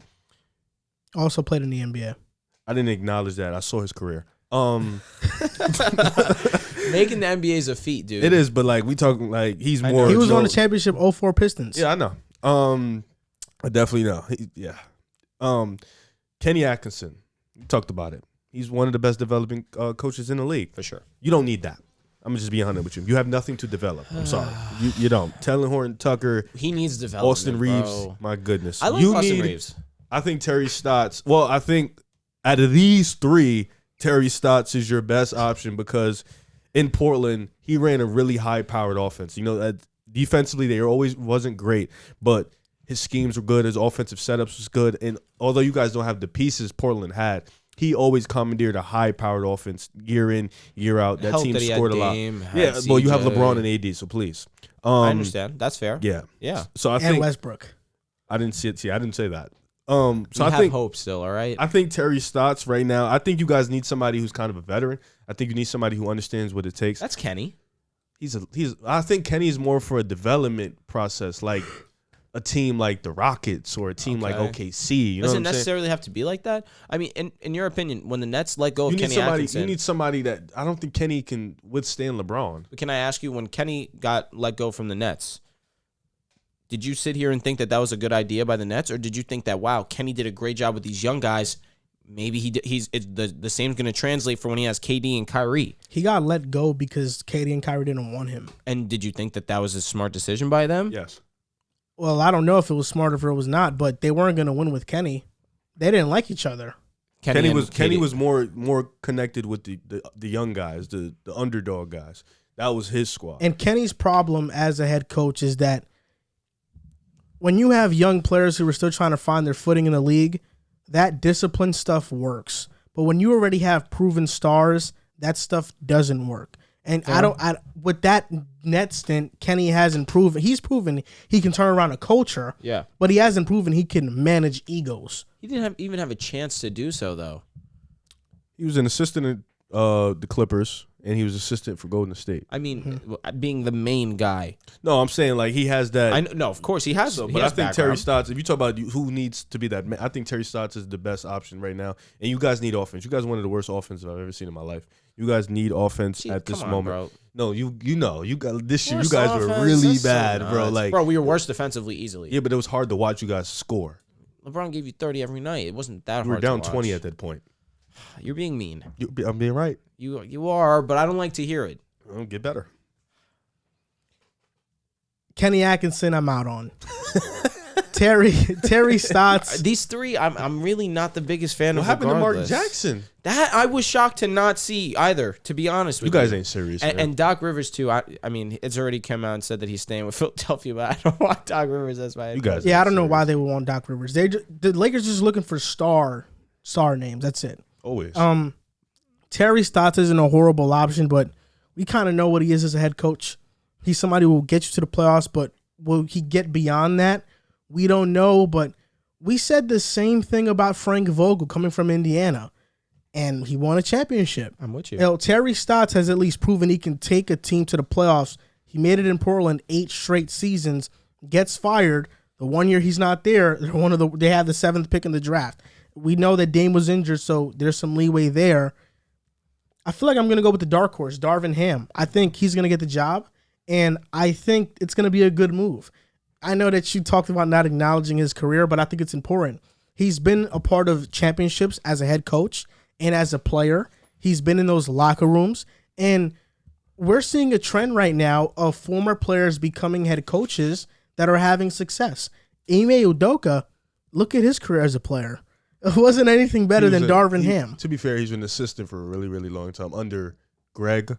Popovich. And now And Ime's Mike the top- Budenholzer was under Greg Popovich, and Darvin Ham was under him. And now Ime's the top 6 coach in the league. It's crazy. So what I'm saying is that we are seeing a trend of former players becoming head coaches, and these players That's why I said 6. and these players weren't the best players, but as coaches, they're really good. That can be Darvin Ham. He's been an assistant for a very long time. He's won championships as an assistant, and right now it feels like he's the leading candidate for the job. So I'd go with Darvin Ham, and he's developed young talent as well. So although Lakers don't have the young talent, at least he's developed it. So you can use that to his resume as well. I think Darvin Ham is going to be the next head coach. Yeah, for sure. Okay. Go with the new guy, see what he has, and also, based on a lot of reports, it seems like the Lakers aren't going to move off of Russell Westbrook for this upcoming season. It does seem that way. And Phil Jackson has vouched for Westbrook. He didn't completely fell off after LA. I'm gonna just be honest with you. Phil Jackson, his word doesn't mean much to me since leaving LA. No, since the Knicks days when he came in, he was like, He drafted Frank Ntilikina. right. Oh, he played the other day. Yo, really, really quick. Give me your top 5 coaches. Super quick. Kerr, Number Lou. 1? No order. I'm not Okay. doing the order. All right, Kerr, all right. Lou, Yes. Monty, Yeah. Ooh, I forgot. Spoelstra. Spo, Easy. Pop, still. of course, Nurse. Yeah, he's Okay. not top 6. That's what the fuck I was thinking. I had Pop. Excuse me. I had Spo, Nurse, Kerr, Kid, Monty. Kid has done. Kid over Ime? Yes. Oh, okay. Yes. Okay, so yeah, okay, that's fair. And then I would put Ime after Kid. Did you say Nurse? I have So you Spo. have 7 over him. Spo, Nurse, Kerr, Monty, Kid, Ime. Ime is a better coach than Pop, or he just has a better team. It's tough. What? No, I understand. Come on, we're talking about Greg Popovich, one of the greatest coaches That's what of all I'm time. actually like. Is it just because he has a better team? Yeah, I guess it is the team. Yeah, You it think is. Ime is a better coach than Tom Thibodeau? Yeah, What Yes. makes him a better coach? dude. They're the same dude. Exactly. No, I'm literally curious because the only thing that's And he's making more you- player friendly. Also, The only thing that's making you remotely say Ime is the team. success they've had this year. Tom Thibodeau has never had a team as good as as what Ime has right now. That team, he's never had it. I'm sorry, the Chicago Bulls. We were number 1. Celtics, I think this team is better than that. Those Bulls teams. 62 and 20. Like, bro, they had 62 Well, wins. Derrick No, Rose. I understand that, but outside of Derrick Rose, everybody else was an offensive liability. All right, Boozer was good. Boozer was good in the mid post, yeah, for sure. But I respect that you all day. ball, I was gonna say, do you have this Luol Deng current at that Boston point? team, if we match up this current Boston team versus that Chicago team, It would stop us. I We think have the one Celtics off- would yeah, beat one them. creative, Yeah, I'm with you. I'm not Tom disagreeing. Thibodeau, 2-time coach of the year. So what makes Ime just He's more over player Tom friendly. Thibodeau? He's more player friendly, and He that is- matters oh to my me. God. He is a player. Thibodeau Come is on. a asshole, and he is stubborn as hell. The players did not have to give in to his way of thinking, and they 100% bought in. Thibodeau, And as that man once said, there was a shift. Thibodeau is Doc Rivers' successor. He was under Doc. Really? You think Ime is better than Doc He's better Rivers than too? Doc. Oh yeah. Okay. Thibodeau has a better career than Doc as a coach. You think Ime is better than Doc Rivers? Absolutely. Yes. You guys are so disrespectful. Everybody's so disrespectful. I'm gonna be to honest. Doc Taylor Rivers. Jenkins is better than Doc Rivers. Taylor Jenkins might be better than Ime too. Okay, we can stand on that. We can talk Yeah. about that. We can have a conversation about that later. I could have a conversation about that. It's hard too. ranking coaches because so much goes into like Oh, yeah. recency stuff. I have Spo as the best coach in the league. I do. Okay, that's fair. I can dig Have him that. as the best. I can live with that. I don't know why I thought about it. That's okay. I have Spo, I allow you I have to think Spo about and Lou. things. That's- Lou's better than Kerr? Oh my God, Kerr has been on the fire tear. You know what? Ime is in top 6. I have forgot. Spo. I have Spo Kerr. You've been real disrespectful to Kerr all year long too. He fucking trolls all year. That's You've why. been real disrespectful to him. So I have Spo Kerr, then Lou. So if Lakers, they're gonna find a new coach eventually. Do you have any hope for them this upcoming season? Absolutely. As a Laker fan, you have to stay. You have to Why'd you stay do strong. As long as LeBron James is suited up in that number 6 in a Laker uniform, and Anthony Davis is on the court, together the two can do some magical things. I'm gonna be honest with you, bro. That's not even threatening to anybody anymore. You know As what, long as you man? have LeBron James And you Anthony gotta fix Davis? You have to fix the roster. If Anthony Davis is healthy, we'll be at minimum a playing team. Okay, Trevor Ariza. You know, I was looking at ESPN's picks to make the finals, and the finals, from the West, mostly 80% picked the Lakers. Understandably. So you weren't the only one wrong. Thank it was you. everybody I know. else. I know. The other side, East they picked the Nets, right? I still get Yeah. sad because obviously it was a huge disappointment. Not making the playoffs, the play-in at least, was definitely devastating, but No, I didn't even. It is make what the it is. play-in, bro. I know it's nuts. the Spurs, who we as a collective believed that they had a chance to be the worst team in the NBA, made it over us. Just speaks volumes to how bad we were. That's sad. This week in the NBA. Oh, this is my favorite segment. Let me get mine out. What's yours? You want me to go first, bro? I'll go first while Riv gets his out.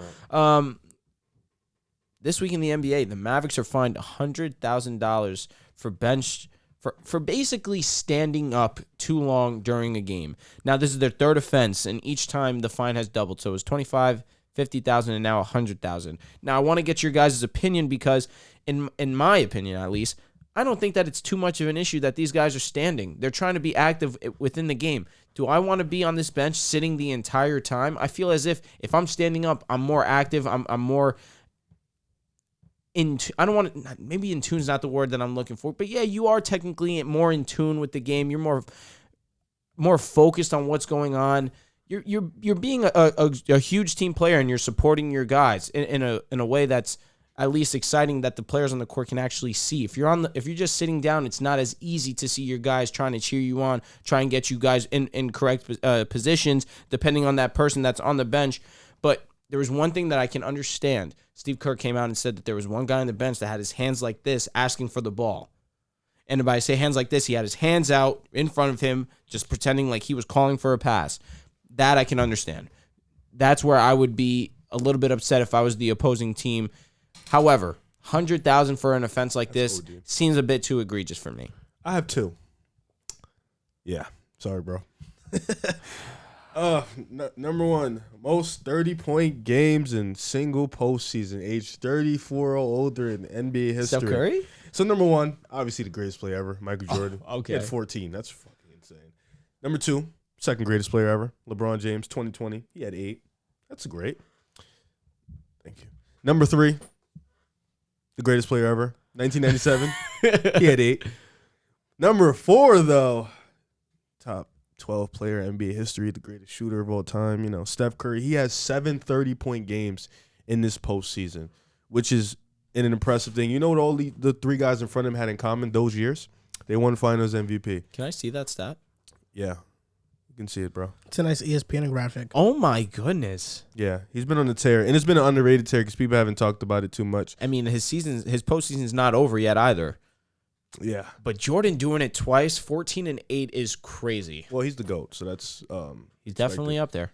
And then number 2. Well, I just wanted to shout out to Steph Curry 3-0. Of course. Back to the chip. Dynasty's back. New dynasty. Kyrie Irving. He said, if I was in the same line now and understanding who I am, we definitely would have won more chips when he was with LeBron. Now I gotta click my phone off because Kyrie Irving today is one of the most polarizing superstars in the NBA. And it's funny because before when he was playing with LeBron, he wasn't this active in the media. He wasn't this guy that was, all about this extra stuff outside of basketball. And now him, as of today, he feels like he's more mature now than he was before. And maybe we can agree because, he's a much older now. He's in his prime. But I think in terms of basketball thinking, you are probably more immature now than you were before. I don't think if he was still with Cleveland, they would have won a chip because I don't think eventually LeBron would have got tired of the nonsense and the nonsense that is today. I feel like Kevin Durant is tired of. You barely play. You're in and out of the lineup, and then you're thinking about other things outside of basketball. And I understand there's more important things than basketball, but you have a job to do, bro. You get paid $35 million to do it. We have to come to work every day. You can do all that stuff outside of your job, but you got to come here. You got to work just like everybody else. I'll make a quick comment on that. Kyrie not playing is something new because there was something new dawned on the public. COVID didn't exist back in 2015, 2017. It didn't exist. So him not playing wouldn't have been a factor. The big issue there was that during that 2017 finals run, during that whole 2017 playoffs run, actually, Kyrie did not interact with the team. That started the weirdo stuff. Correct. Kyrie basically secluded himself from the team, and even still, they were dominating the East and made it to the finals. And that lack of team camaraderie from Kyrie ended up playing a factor into that 2017 series. I still think the Warriors would have won. You had Kevin Durant. It would have been very hard to overcome that. But we saw them overcome something that people thought was impossible the year prior to that. I don't disagree that they wouldn't have won more championships given the fact that that Golden State Warriors team would have been tough to beat. But I disagree in the sense of he's more immature now because this was a situation that no one foresaw occurring. Well, what about Boston? That he missed because he was injured. No, I'm talking about the situation the year after that. The chemistry issues, just the situation with the team, him trying to be a leader. I understand. Like it's been, you know what I'm saying, multiple situations after that. Obviously, Brooklyn, that's where he wanted to go. And obviously, this is a new situation that's dawned on us. We understand that. But at the same time, the communication has been lacking. I feel like from 2017 to that final year in Boston, not to mention that was his most immature. But even without the COVID, he jumped on a live with his legs closed and said, we don't need a coach. No, he definitely has said some questionable things. That doesn't. But it seems like as if this offseason, Kyrie has been experienced a bunch of revelations. This offseason, he said, I'm going to take on responsibilities as a GM. Is that what he said? Not GM, but he's going to be he's going to be more involved in that process. He acknowledged that he was a huge distraction to the team. He acknowledged that he needed to be better as a whole as a ball player.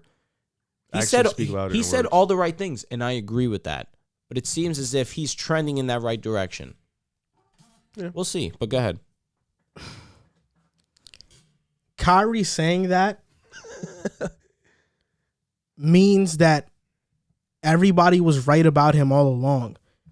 When Kyrie decided to request a trade and leave Cleveland, when he went on First Take, when he was with Boston, when Max Kellerman was pressing him, everybody at the time, as a group, thought he's making a mistake. Why leave LeBron? He was the one that came out and said, you guys are wrong about me doing this. Why are you judging my decision? Well, we're judging your decision because you're deciding to leave the best player to ever play basketball. He goes to Boston, doesn't work out. Brooklyn hasn't worked out yet. Now, 5 years later, he's realizing, you know what? If I were to go back in time, I would do that differently because he now realizes it was a mistake. You know who reminds me of the this? Same thing. The same thing. Everybody at the time said you were making a mistake. Bless you. Thank you. I think Kyrie does a lot of good in the community, and this is not a shot at him personally. But when looking at his track record and his decisions, something that irks me about what NBA players do is that they always feel like the media is out to get them, and they create these fake stories, right? Fake, quote unquote, although some of them have legitimate sources.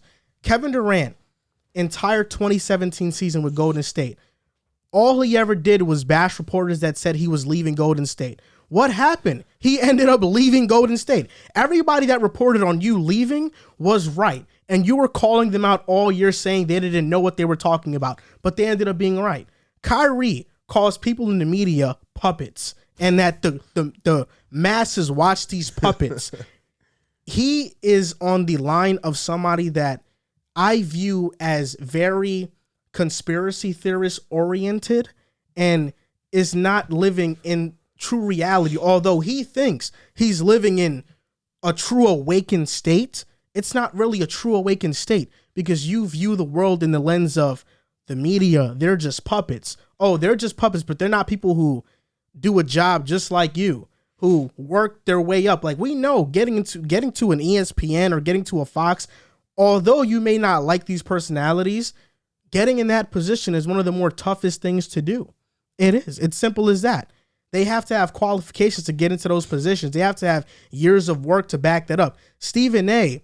Was working years on end as a journalist and stuff like that. And yes, he said some questionable things, but you can't deny the path he took to get to where he's at. So to just discredit them and say they are puppets, they're this, they're trying to control the masses. Like, I think once we get into the line of conspiracy theorist thinking, I kind of get turned off by that. And I just don't view that type of person as a very mature person. So Kyrie, the same person who's called the media puppets all along, that was very critical of how the media treated him when he left Cleveland, is now admitting, oh yeah, me leaving LeBron was a mistake. Well, everybody said it was a mistake at the time, but he just decided to denounce it and say, oh no, the media, they're just trying to create a story and clickbait and stuff like that. That's why this is just an eye-opener to how although we want athletes' perspectives on these things, on certain issues, it's very important.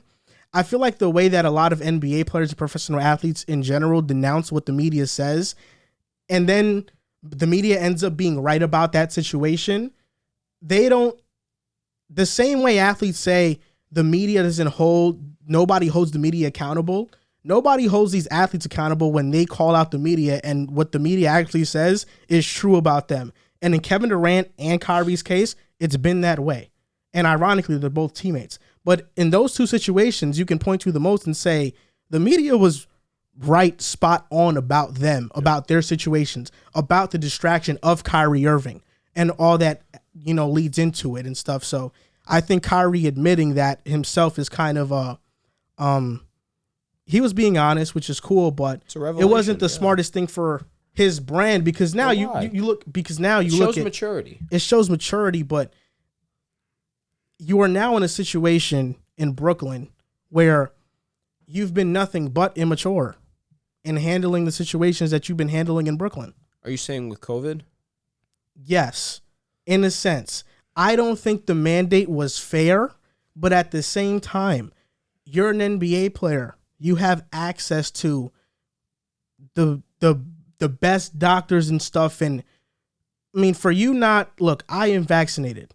And listen, I'm double vaxxed and boosted. I am not somebody that criticizes anybody for not getting vaccinated, but there's a lot of research that leans to you should get vaccinated. So for somebody that's quote unquote woke and is like leading this free spirit movement, for you to disagree with scientific facts is alarming. And that shows immaturity, in my opinion. Because of that, it cost the Nets the season. They weren't able to build chemistry all year. When KD got hurt, James Harden was left out to dry in home games. Oh, he was a big reason to be in that distraction. And although you say Kyrie's now taking accountability, okay, but that only goes so far. Like, this has been something reoccurring every year for you. Like, there's always been something with Kyrie every year. And that's where I think, like Riv said, actions speak louder than words. You can only say so much. After game 1 versus Boston, he didn't show up for any other game. Game 1 was the only game he showed up. And like Riv said, you have a job to do. Like, that is your job. And although they say basketball isn't everything, yes, that's true. Basketball is not everything, but it is the way you make your living. So for a lot of basketball players nowadays to treat basketball as something secondary is, to me, just disappointing. I feel like that disappointing, would be the but only word also I would use. lack of priority. I feel like as a human being, your priority should be yourself. You understand what I'm saying? And if basketball isn't your as a human being your main priority, how can you knock it? Me personally. Yeah, I mean, it's a different position because, I mean, like Charles Barkley says a lot of the time, like, they get paid millions to play a kid's game. Oh, I'm with you. It's still something, basketball is still something for a lot of these players that is a passion of theirs. Absolutely. That they get up, they're giddy to go up in the morning and go shoot hoops. Like, they are playing a game for a living and getting compensated very well for that. So the least you can do is play half of your games in a season. I mean, it's not like the NBA season goes from what, September or October to June if you make the finals. So for you, if like Kyrie's situation, he made it until what, March? It's like school. Yeah, so or April. You're not even working the entire year. You have to work on your body, of course, because you're an athlete. You have to stay in shape. But you are working a portion of the year and getting paid a $35 million salary. So you have the entire other calendar year to do whatever you want to do. But when it's during the season, you have to have priorities. There was a great Kobe Bryant story that I watched on TikTok that talked about a lot of Kobe Bryant's teammates, when they would go on the road and have a back-to-back, his teammates wanted to party and they wanted to get really drunk and stuff. Yep. And Kobe said, okay, I'm going to hang out with you guys. And then at 5 a.m, he would knock on the door and say, I hung out with you. Now you got to hang out with me. And then his teammates would be dead during practice and they'd be dead during the games. And Kobe Bryant was like, when we're here, we have a job to do. When you're on the road, the priority is your priority when you go on road games is to go and win those games. It's not to go and party in different cities. Do people still party in different cities? Yes. But at the end of the day, the end goal and teams that are successful and win championships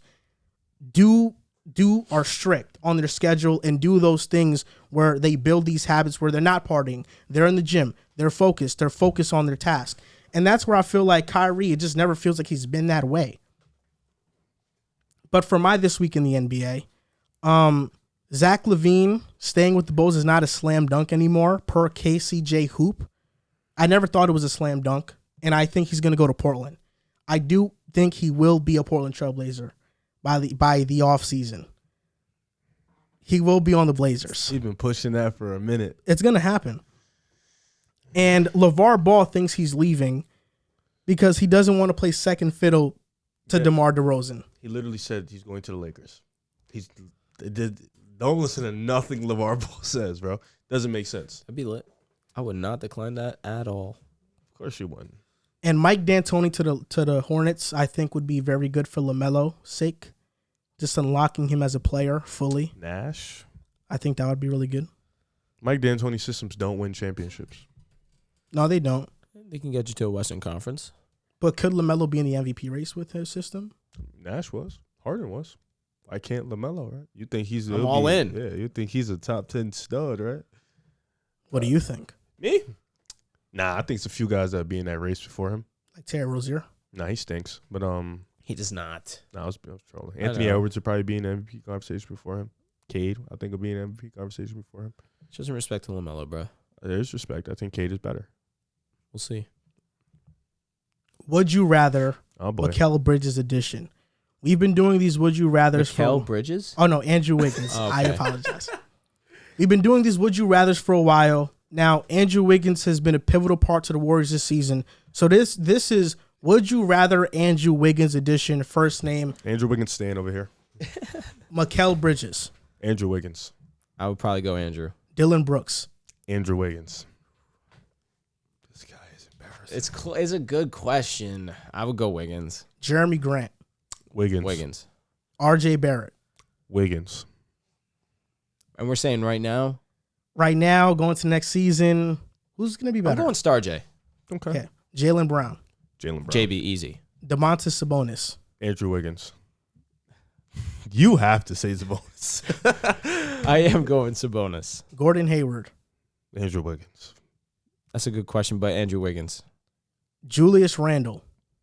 Andrew Wiggins. I would go Wiggins. I would want Wiggins on my team before I want Julius. But you picked it. Never mind. Go ahead. What did I pick? What was the guy before you said? Sabonis? No, the guy after him. RJ. No, the guy after him. No. He's saying after Sabonis, who'd you say? Gordon Hayward. And you said that's a conversation. It's a good conversation. It's ridiculous. But the only thing is Gordon Hayward is injured a lot. I know. Brandon Ingram. B.I. Keldon Johnson. Wiggins. I would go Wiggins.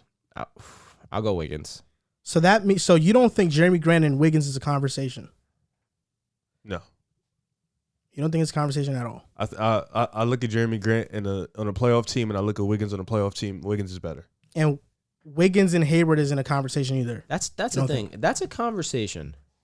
No. Only for the availability part, I lean Wiggins. No. I don't think. All right, fine. All right, what are your answers, Joel? My answers. Yes. You never answer. It's funny. I'm taking him over Mikal and Dylan and Grant. I'm taking RJ over Wiggins, Sabonis over Wiggins, Wiggins over Keldon, Wiggins over Hayward, and Wiggins over Randall. Okay, we had it exactly the same. Yeah. Well, in agreement, BI and JB clear. Oh, yeah. Sabonis. RJ should be over him, though. That's Star J. Barrett. Come on, man. Why Sabonis? Matter of fact, don't even get me started. Yeah, I agree. Let's just. What about Chris Middleton? Middleton. I would go Middleton also. You think it's easily? Wiggins is striving to be Middleton. His defense. Wow. Wiggins, Well said. Damn. Yeah, I'll go Middleton though. Yeah. Okay. That's literally what he low key like. Facts. But yeah, I'll go Middleton. You think that Wiggins surpasses Middleton? I think he can. Middleton's 31, 30. What about OG Anunoby? Oh my God, Wiggins. Oh, you're saying, oh my God, like OG can't isn't even nice. fucking dribble. I guess. I don't know. That's close. It is close. OG would never be an all-star starter, bro. Oh, my God, bro. It's a miracle of God that Andrew Wiggins was, bro. Not a lot of guys get a miracle. You're right. I agree. So OG ain't getting that miracle. No, I don't think that. How about his teammate Klay Thompson? I think Wiggins is a better two-way right now. But Klay would be better next year. I would take Klay. Okay. Yeah. That's it for the Would You Rathers. Draymond Green would take Klay, so I'm taking Klay. Dre would take Klay over anybody in the league High outside key. of Steph. Definitely. Yeah. Come he's on. a big Klay fan. Yeah, you can't ask. Jordan him. Poole or Andrew Wiggins? Right now, Wiggins. Wiggins significantly guards way better than Jordan Poole. Poole's efficiency has just been crazy good. It's been unbelievably great. Yeah. The two-way definitely, and I'm a big two-way guy. Which Which is hilarious. You're a two-way man. I am. Mr. Two-way guy. I am, but if we're projecting. I mean, Wiggins is, for his size, an elite rebounder. But will Jaylen Brown ever be an all-star starter? No, but we know he's better. But I could use that against him too. But I don't want to do that. Thank you. I'm Sound just trolling logic. at this point. But Wiggins is an elite rebounder, great defender, versatile defender. He's a good shooter, and he can exploit mismatches. So, championship team, you need stuff. Listen, if the Bucks had him against. Well, if they had Middleton, who knows? I'm saying if they had him. If they had Middleton, it's a good series. It's a great. Well, maybe if even Brooklyn better had series. Wiggins instead of Ben Simmons. I don't know. What they win? What 1 game? 2. 6 games. Wiggins doesn't change much. I know. And I think OG and Wiggins is much closer than you think. It is. You're being mad said disrespectful. Wiggins. I know, but you're saying exactly. You're saying Wiggins, but you're like, oh, Wiggins, come on, bro. It's not even a question. It is. Did I say that? Yes. OG and Anunoby, it's a question. What's the OG's question? a really good player. Yo, Between him and Wiggins. Bro, we're seeing eye to eye a who's lot better? right now. So what's the Let's question? go. So talk to me about it. Let's break it down a little bit. What you mean? Well, I think OG's They're a better both- they're both- shooter. Wiggins shot better this year, but OG's a better I was shooter. gonna say it's not easy because Wiggins' percentages were both, really good they're this both, year. What? But I third, agree. They're both third to fourth options, right? So we can definitely compare them. OG this playoff run had to take a lot more of the load, and it was only the first round, but he really had to do a little bit more than he was asked for all season. I would say, I mean, Wiggins this year averaged 17 points, 4.5 boards, 2.2 assists. OG averaged 17, 5.5 boards, 2.6 assists. 1.5 steals per game more than Wiggins. and you're saying defensively you're taking Wiggins over OG. Well, you didn't ask me that. I'm asking. Yes, I would. Defensively, I would take Wiggins over. See, which is why if I say we're projecting, OG did play 36 minutes, though, compared to Wiggins' 31. yeah, no, that he's benefiting Andrew Wiggins right there. I don't think that's really benefiting. That's just They have the same stats, but Wiggins basically did it in Plays less 5 times. less minutes. Yeah, Toronto puts their starting 5 to death. that's very true. Well, they're both what? I OG's would like take 24. I would take Wiggins is only like 26 years I would old. take Wiggins, but very by a hair. Okay, so we're on the same. No, that's not. We're on the same. We weren't on this. Now we're on the same page. We're on the same page. OG's. They're both in the same tier. Is that what you want to hear? Yeah. They're both in the same tier of players. Yeah, but I think Wiggins is better. All right, fine. I do. I think Wiggins is a right. much better basketball. Much better now. Wiggins is in that weird tier where he's better than everybody on his tier, but not better than anybody a tier above him, if that makes sense. Like get what you're he's saying. not on the BI, No. Middleton, Jaylen Brown level, but he has a sizable lead over the OGs, the Norman Powells, the Mikal Bridges. like the Jeremy Grants, the Dylan Brooks, the Mikal Bridges. Like, I think there's a gap between Mikal and Wiggins is better. I could dig that. Yeah. He can be better than Chris Middleton. That's tough. Middleton averaged 26 in a playoff run. Maybe Did he one, Yeah. one day, I but don't think we'll that ever get to do that. I was gonna say that one day isn't anywhere near soon. He's 26. I know. I'm just saying Middleton was crazy great Middleton last would never year. guard like Wiggins ever. Middleton was really good defender up until basically this season. Middleton will never guard like Wiggins ever. Okay. That's a two-way. All right. Don't fine. sleep. I'm Two-way. not. I'm not sleeping. I've acknowledged that Wiggins is a really, really good basketball player. OG cool though. Let Yeah, me stop. yeah, disrespecting thank you. OG. That's OG what What I'll about Wiggins and Scotty? Scotty's a rookie. Again, but we're projecting. Like, let's. Oh, project. Scotty Yeah, will be yeah, better yeah, than yeah, Andrew yeah, Wiggins. Facts. But right now, Wiggins. All right, I agree. On to the next topic. Some big time news happened with in regards to the Timberwolves. Huge news, guys. Tim Connelly is signing with them to be their new president of operations. It's a 5-year deal worth $40 million. He has an ownership stake in the team as well. Now, the Timberwolves, I think, are making moves. I mean, this is the big-time move. Big time. Alex Rodriguez helped leading the charge at ownership stake. Talk about it. That's what I'm talking about. A-Rod, the Glenn GOAT. Taylor. I like this move with Tim Connelly. And Masai Ujiri left Denver in 2013, went on to Toronto, won a championship with Toronto, built Toronto up. Now, then Tim Connelly took over from 2013 to up till now, and now he's going to Minnesota. Does this mean the Minnesota Timberwolves will win a championship? It might mean that. Wow. Because you look at Tim Connelly's Gotta get record. out the first round first, bro. You got to look at the track record of drafting. 2013, he drafted Nikola Jokic. 2014, Doug McDermott, which he flipped to Gary Harris and Yusuf Nurkic. 2015, Emmanuel Mudiay. We know he wasn't good. 2016, Jamal Murray, Malik Beasley. 2017, Donovan Mitchell. This was a huge whiff, trading Mitchell for Trey Lyles. Drafted Monte Morris in that same draft. 2018, Michael Porter Jr. 2020 and 2021, Zeke Naji and Bones Holland. So from 2013 to this point, just in the draft alone, he's drafted Jamal Murray, Monte Morris, Mudiay, Bones Holland, Gary Harris, Malik Beasley, MPJ, Trey Lyles, Jokic, Nurkic, and Zeke Naji. That's the Nuggets' entire core. The only guy that's missing is Paul Millsap, who they signed in free agency. But this is literally, and Will Barton. Aaron Gordon, but we don't even acknowledge him too much. He built this entire team. Minnesota right now, they need this team to be built.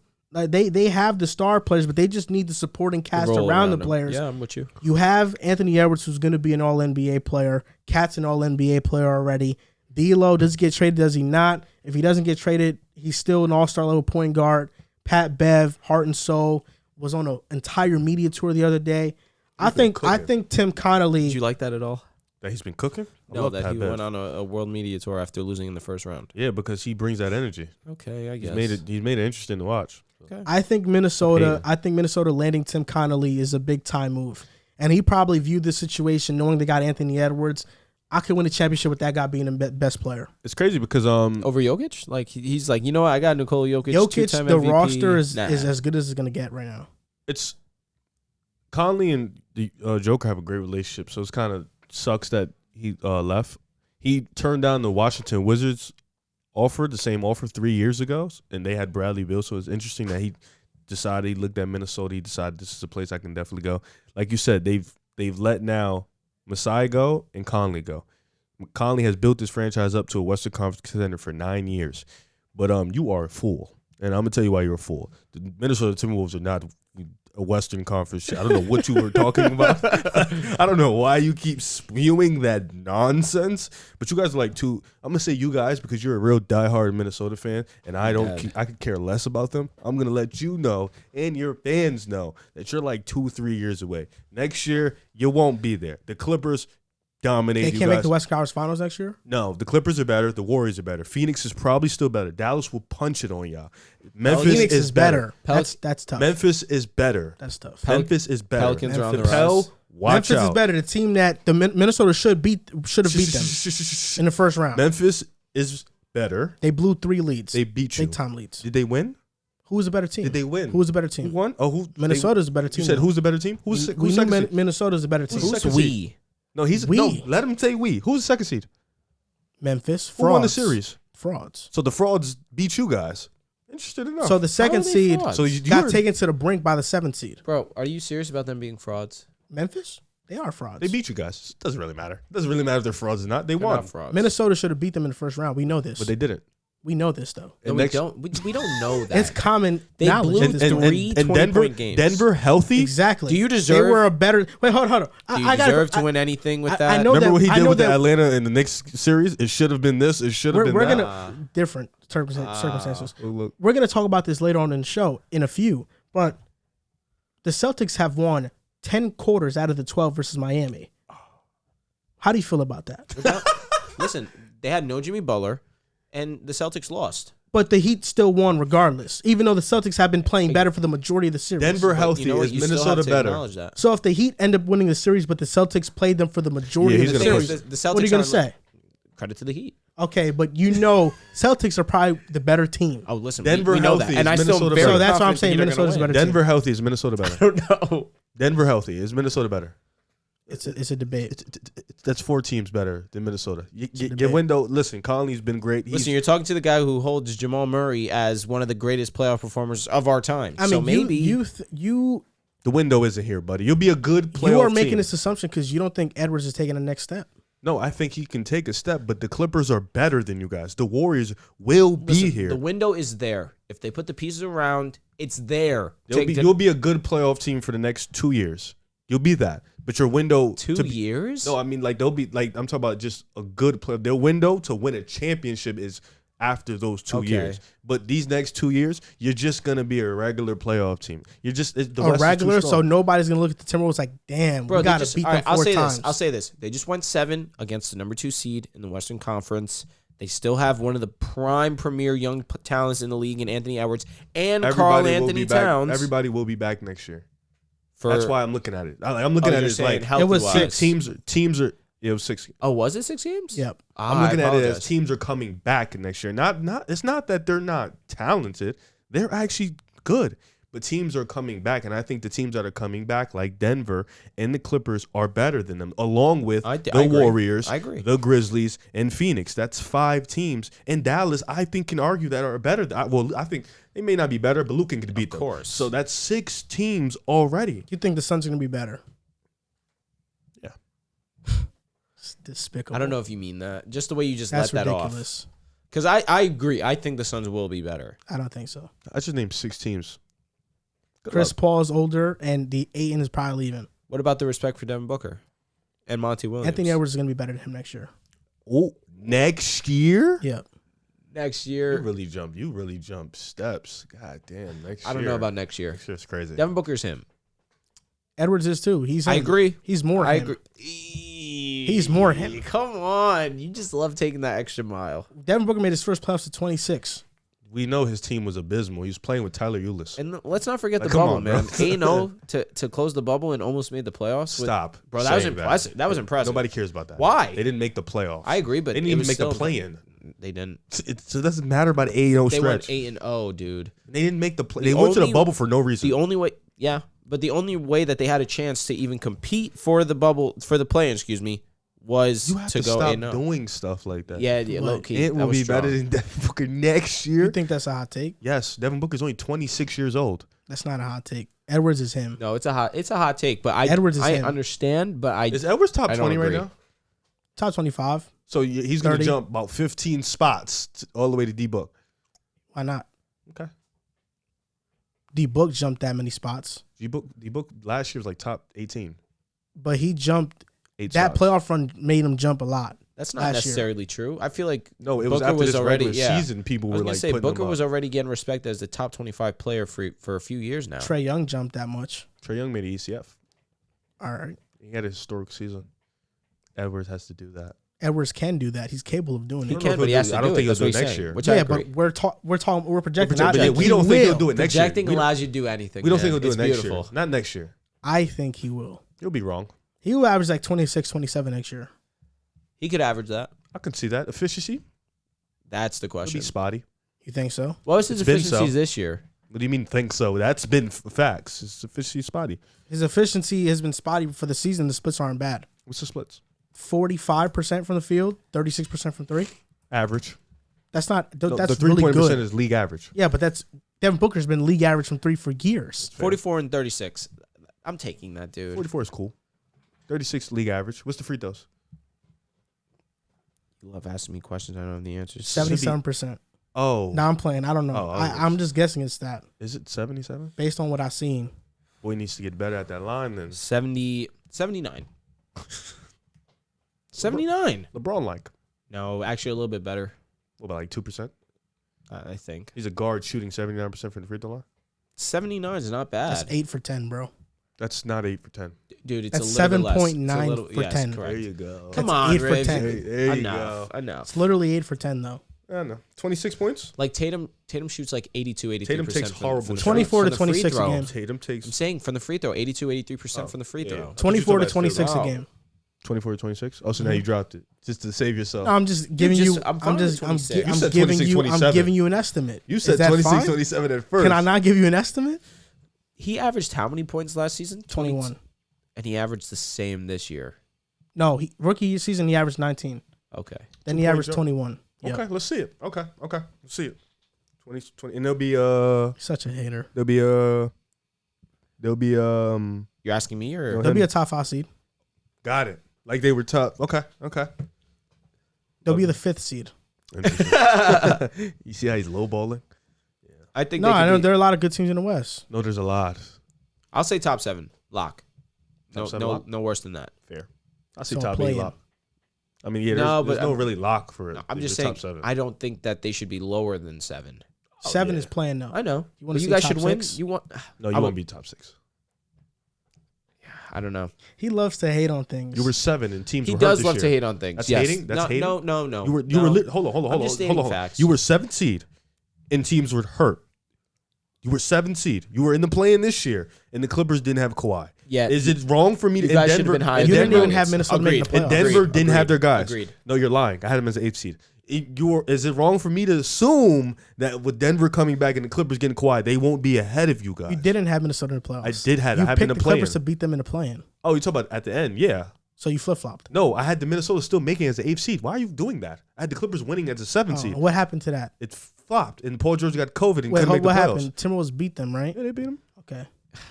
You know what? I can't defend him Nah, here. that's He's respect. like, you were coming crazy. They You beat got to him. answer. No respect game. You got it. Now the Kawhi's back though. The guy, him. That's the He's been real injury him. prone, Yeah. All he has to do is play 60 games. just like Paul George. All they have to do is play 50 games. I mean, Straight- Cat can play 80. That's a lot of games for them. Straight face Joel kills me. I mean, kills me. like, what's more important, 60 games from Kawhi or 80 games from Cat? 80 games from Cat. You're an idiot. Wait, what? If Kawhi gets injured late in the season, he can't be in the playoffs.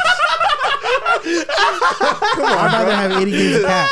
You don't want to win. You don't want to win. You don't want to win. Yo, If Kawhi gets injured late in the season and he can't be in the playoffs, Come on, you that's know what I huge. mean, bro. the You six- know what it's I 60 mean, load bro. No, I managed. didn't know what you It's mean. 60 You know what I load did. managed. I Yeah, really you did. did. No, I Come on, did. bro. I Like, know I did. you know what, man? Nobody's picking Cat. Come on. Bro got locked up by Nicholas Batum in a playing game, bro. Oh Come my on. goodness. And then went crazy versus Memphis.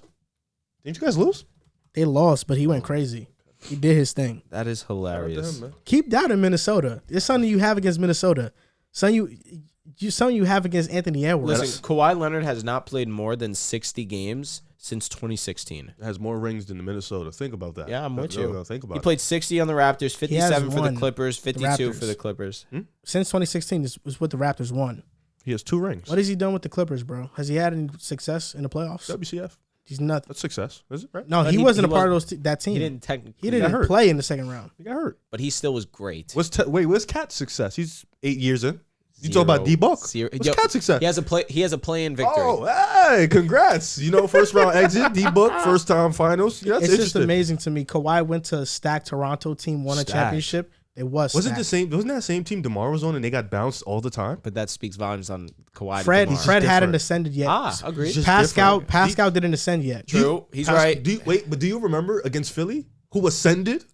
Oh, But what has he done since then? He hasn't done Stop. anything in You're the coming playoffs. crazy. he hasn't. He just shot on Shaq efficiency last year. Stop. And didn't win. Has anybody? And they Shaq- won no Shaq championship. efficiency is like 70%. All right, I'm just letting you know. And won no 57% as a Well, wing I is mean, He crazy. won no championship, bro. How are you throwing jokes that Cat made the playoffs twice and Bro, got bounced the first time You're twice? acting like Cat's not my guy. Edwards is my guy. Oh, Edwards didn't make it once. He But got you just bounced. took Karl Anthony Towns 80 games over Kawhi, Bro, which is I'd why he's rather. coming crazy. It depends on when Kawhi gets hurt. If Kawhi gets hurt in the later part of But the year, I'm saying We're it's talking about no, load exactly. It's a managing, load bro. manage. He hasn't played more than load 60 manages. games since He load 2017. managed last year. He load 2016. managed in Toronto. like you have this fascination with the Clippers because you're a huge Paul George fan, He wasn't and even I done. guess We're you're a talking about Kawhi Leonard fan The as same well. way you have a fascination with Minnesota and Anthony Edwards. You have been picking the Clippers to win the championship for the last 3 years. I did pick them last year. They were. You picked them They in were the close. bubble. You picked No, them they in the were- bubble They too. were a healthy Kawhi. I did pick them in the bubble. So you've been Yeah, that picking was them a for the fold. past couple of years. You've been I wrong. did. You picked the Rockets 5 years in a row. You were wrong 5 times. That's because James Harden's my favorite player. Yeah, well, you were an idiot at that moment So because then he I lost said- 5 and, times. and also the Kawhi's Rockets not my lost, favorite player. The I just- Rockets lost to the best team assembled in basketball history. Didn't they? Did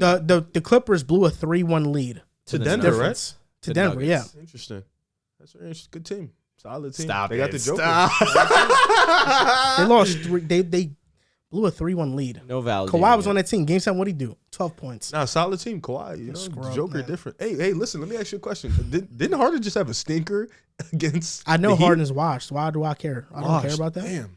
Get better. I know Harden's not the same player. I've been saying that this entire year. I need your loyalty to shine through sometimes. Have I not been saying that this entire year? Not the entire year. But majority. It's funny because Rivs picked he picked the Clippers to win in 2019. Picked the Clippers to win in 2020. Wait. And now you got to pick them to win in Let him finish. 2022. Did I not? Wait. Can I hear what he says? I picked the Clippers and the Bucks to go to the finals last year, and I said the Bucks are going to win the finals. I was right. Clear. The year before, He in the bubble. was wrong about the Clippers though. Okay, they went to the WCF and they All right, but lost. come on, give him some respect. Who'd you pick? No Who'd you Kawhi. pick? Come on, no Kawhi, and they went to the WCF. Show some respect. And in the bubble, I was wrong. The bubble, you were wrong, and I will show you. I will say But you know firmly. what's crazy? He picked Toronto, and guess where they lost in the bubble? In the second round. Wait, I picked Toronto to what? You picked Toronto to go to the ECF that year. It was They lost Game 7 versus Boston. They lost, right? Didn't Kawhi lose Game 7? Right? They lost, right? That's not a bad prediction now. They It's a lost loss. in Game What do you 7. mean? It's a loss. second round. L. Not I picked them to go ideal. to the ECF. They lost in the second round of Game 7. But so you lost. didn't have them coming out of the East. No, I Who- didn't. You had the Heat coming out. Yes. Really? Yes. I picked that year. I don't remember I that. picked Really? that year. I picked Miami to beat Milwaukee in the first round, which was a hot take at the time. I said Miami's going to beat them in 6. He might be capping. We might could be go get back the footage. I could do it for you guys. That footage Kev. exists? Yes, it does. He might be We're doing it capping. the podcast at the time. He might be capping. I don't know. I don't know either. My memory's really I know. shot. I don't. I'm gonna send you the videos. All right. and you're All right. gonna and I'll see give me. you no. Listen, yeah. I'm here being very even keel right now. This is the same guy who's a fan of a guy who played in the game 6 and Steph Curry had 33 in the second half, and the other After team- having 0 and in the year first before half, that they don't missed forget that. 27 You straight. see how the argument changes when No, of season's course, losing. of He course, brings in James of course. Harden I mean, I into can't it. talk about nothing with Anthony Edwards. He hasn't done anything. It's nothing to talk about. There's literally nothing to talk about, bro. What am I So going to talk say? about what he's gonna do. He lost to rookie of the Talk year to about what he's LaMelo. gonna do. L. He's already a loser. Second round, he lost the first round to He's had the more. Grizzlies. He's done better in won- playoffs than LaMelo though, for sure. Congratulations. Second round. LaMelo's made the play in twice and got blown out. Yeah, first round he lost to the Grizzlies. He's not on Edwards. Loser, He's not the L. player Edwards is though. I mean, what do you You want? know that. What do you want me He's to tell not. you? What do you want me to tell you? Stop He's it. not. That's your man. He's not. There's nothing to talk about with Ant Edwards. He hasn't won anything yet. He hasn't done anything. No, I just think it's funny how you've been picking the Clippers to win the championship 3 of the past 4 years. You picked them to make the playoffs this year too, and you've been wrong. Stop betting on the picked the Clippers. Bucks to win last year. He picked the Clippers to come out of the Western Conference. He has twice. to stop betting on the Clippers. Listen. Stop Next betting year, But I picked the next year, but I picked the Bucks to win the finals last year and I won. So what are you saying? Stop betting on the Clippers. Who do you bet on? You bet on the Rockets and you was wrong every single No, year. actually, this season I bet on the Warriors. That's what I bet on. Okay. You We'll also see. bet on Minnesota. You lost that. because it would be very, very unfortunate if the Warriors ended up losing to the guys that I chose, the Celtics. Just have to get my way into this conversation somehow. Suck your shit. Thanks, man. Let's talk about the Celtics and Heat series. Hot. How it's been so far. The Heat have a 2-1 lead. They do. We famously said before the series started that the Heat have no chance. That's the title of the video. And Heat fans swarming in the comments saying they can't wait to hear our reaction for what's been happening. So, Drew, I'll let you go first. Fair enough. You've been saying all season, listen, the Heat don't have an offense. Don't. You don't like Bam Adebayo much, and Bam Adebayo, Game 3, has a big-time performance. So, what do you feel? How do you feel about the Celtics and Heat series? Do you still have Boston winning, and have you been thoroughly impressed by And Miami? talk about your Boston in 5. All right, I will. First off, I actually want to give Bam Adebayo his credit because for Game 1 and Game 2, he was making me look like a superstar with the under 13 points per game average where he barely put up 10 points in either game. But in Game 3, he was absolutely outstanding. JB goes down. You need someone to take the load offensively. And I was not expecting Bam to be that player, but he came and was absolutely outstanding. I got to give his respect. Now, to talk about the series as a whole, you alluded to it a little bit earlier with the Miami Heat haven't led not nearly as long as the Celtics have throughout the series. But you know what? I still got to give the respect to the Heat in that regard, where in Game 1, the Celtics were punched them in the mouth in the first half. But coming out of the gates in that third quarter, the Heat just went to a different level and they ran away with the game. Game 2, completely a different story where it was the Celtics dominating that first half, but in that second half, they continued to put their foot on the gas and they just ran away with the game. Now, in Game 3, this is where I've gotten a little bit humbled to a degree, but still stand firm on what I want to say. I say I'm humbled because JB goes down. It's already a huge deficit going into that second half, and this is where I believe that the Celtics should have made they did make that run, but they should have been able to win that game without the Heat's best player in Jaylen Brown. But in Jimmy Butler, my bad. But even still, the Heat showed resilience. Bam Adebayo was great. And they were able to come away with the W. Max Strus, too. That boy can stroke it. He can shoot. That guy really has a ratchet. He is good at basketball, at least at shooting. But I will say this. I am not concerned. I'm not concerned because it took the Celtics having one of their worst performances as a whole, and Miami actually having a historic performance, a franchise high in steals in a game, and they lost. Tatum having a stinker, another one. Exactly, right? That's the key. Tatum had a stinker. That's fine because you know what I can confirm? Every time Tatum has a stinker, 30 points the next game. And if you want to bet me on that, I'm down to do that. I just want him to stop having stinkers. I'm fine with one stinker when it doesn't really matter early in the series. Everything I'm fine matters. with it. I don't disagree with that. However, at least you get out of the way early. You make your adjustments. There's You come actually a back. statistic that says the winner of Game 6, I think they win like 65% of the. It's a good thing we're going into Game 4, series. right? I think it was Game 5. Hmm? That might be Game 5. No, there's a statistic about Game 3 too. Are you saying Game 3? I thought you said Game 6. I No, like apologize. the winner of Game 3, like. Oh, okay. I think they like. But you know like a higher what? rate of What winning. allows me to really not be all too worried about it is that, yeah, you mentioned it. Jason Tatum had a bad game, a really bad game, and they still brought the lead back to 1 point and lost by 6. And it was really a sloppy offensive performance by Boston. I'm not expecting that going forward. And I'm still very confident in the Celtics. Still believe firmly that the Celtics will win this series. But I got to give credit where credit is due to Miami, especially for the way that they won in Game 3 without their best player in Jimmy Butler. That's why I have to show respect. But other than that, I still have no remorse. I don't feel bad for anything I said previously. But I'm acknowledging that was a great win by them and still recognizing the Celtics are going to win. You know, people bring up this whole the Heat only won 2 quarters and stuff like that, and it is a fact. You know, if you just look at the numbers and just raw, like just look at them, it's a fact. You know, first game the Heat lost the first quarter by 3 points. The Heat lost the second quarter by 5 points. Then the Heat blew the Celtics out in quarter 3. Then they lost the fourth quarter by 6 points. Same type of result in Game 3. They blew them out in the first quarter, and they're losing these quarters by like 4 or 5 points. The third quarter, I believe, in Game 3, they were tied at 25 points apiece. So it's like the Heat, for the most part, the Heat and Boston have been back and forth. Game 2 was a blowout, obviously, but the Heat and Boston, they've been back and forth throughout the quarters outside of Game 2 for the most part. The difference has been Miami just goes on these runs, and when they go on these runs, it looks like Boston just can't stop them, and they get stagnant. Their defense has played as physical as Boston's defense has been.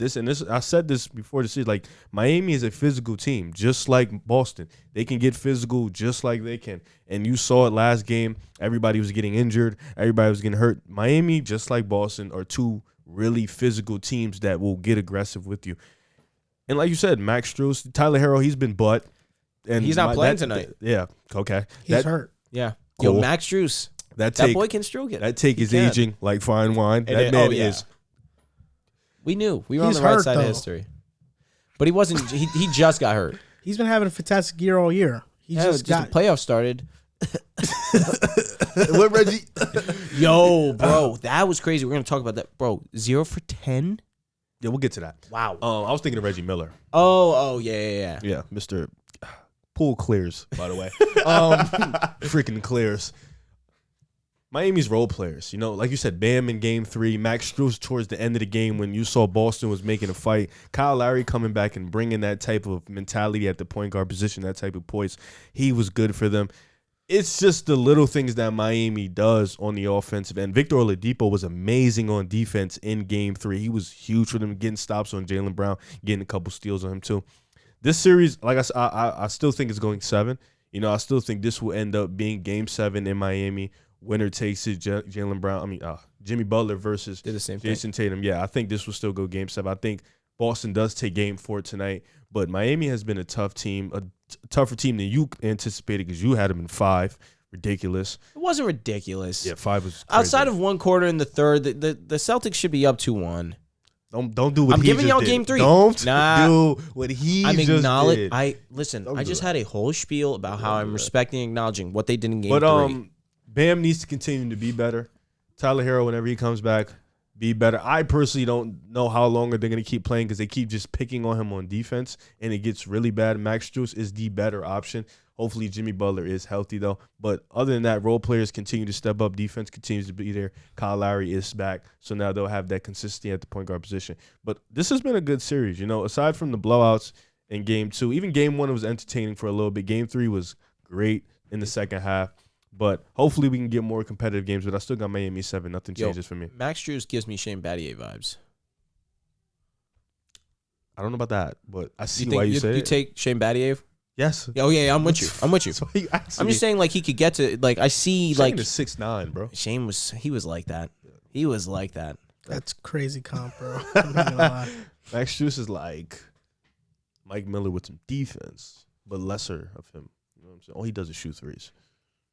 Which is why Shane Battier, talk about a Shane brother that Battier could put the stroke ball it. on the floor. But when he was, weren't as a really- role player, I'm saying role player Shane Battier. Yeah, but he's still 6'9". He was always a role player.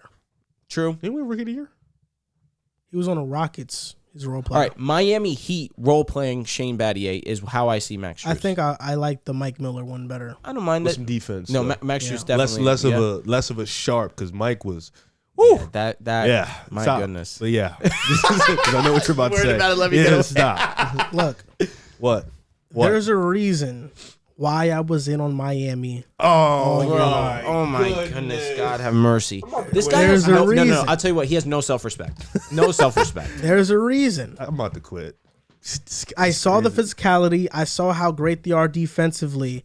When you guys were questioning Jimmy Butler, I said Jimmy Butler is capable of being that guy. You can trust him in those situations.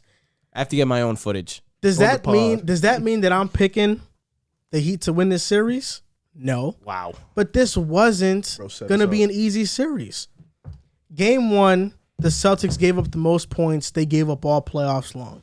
Game 2, the Heat gave up the most points. They've given up all playoffs long.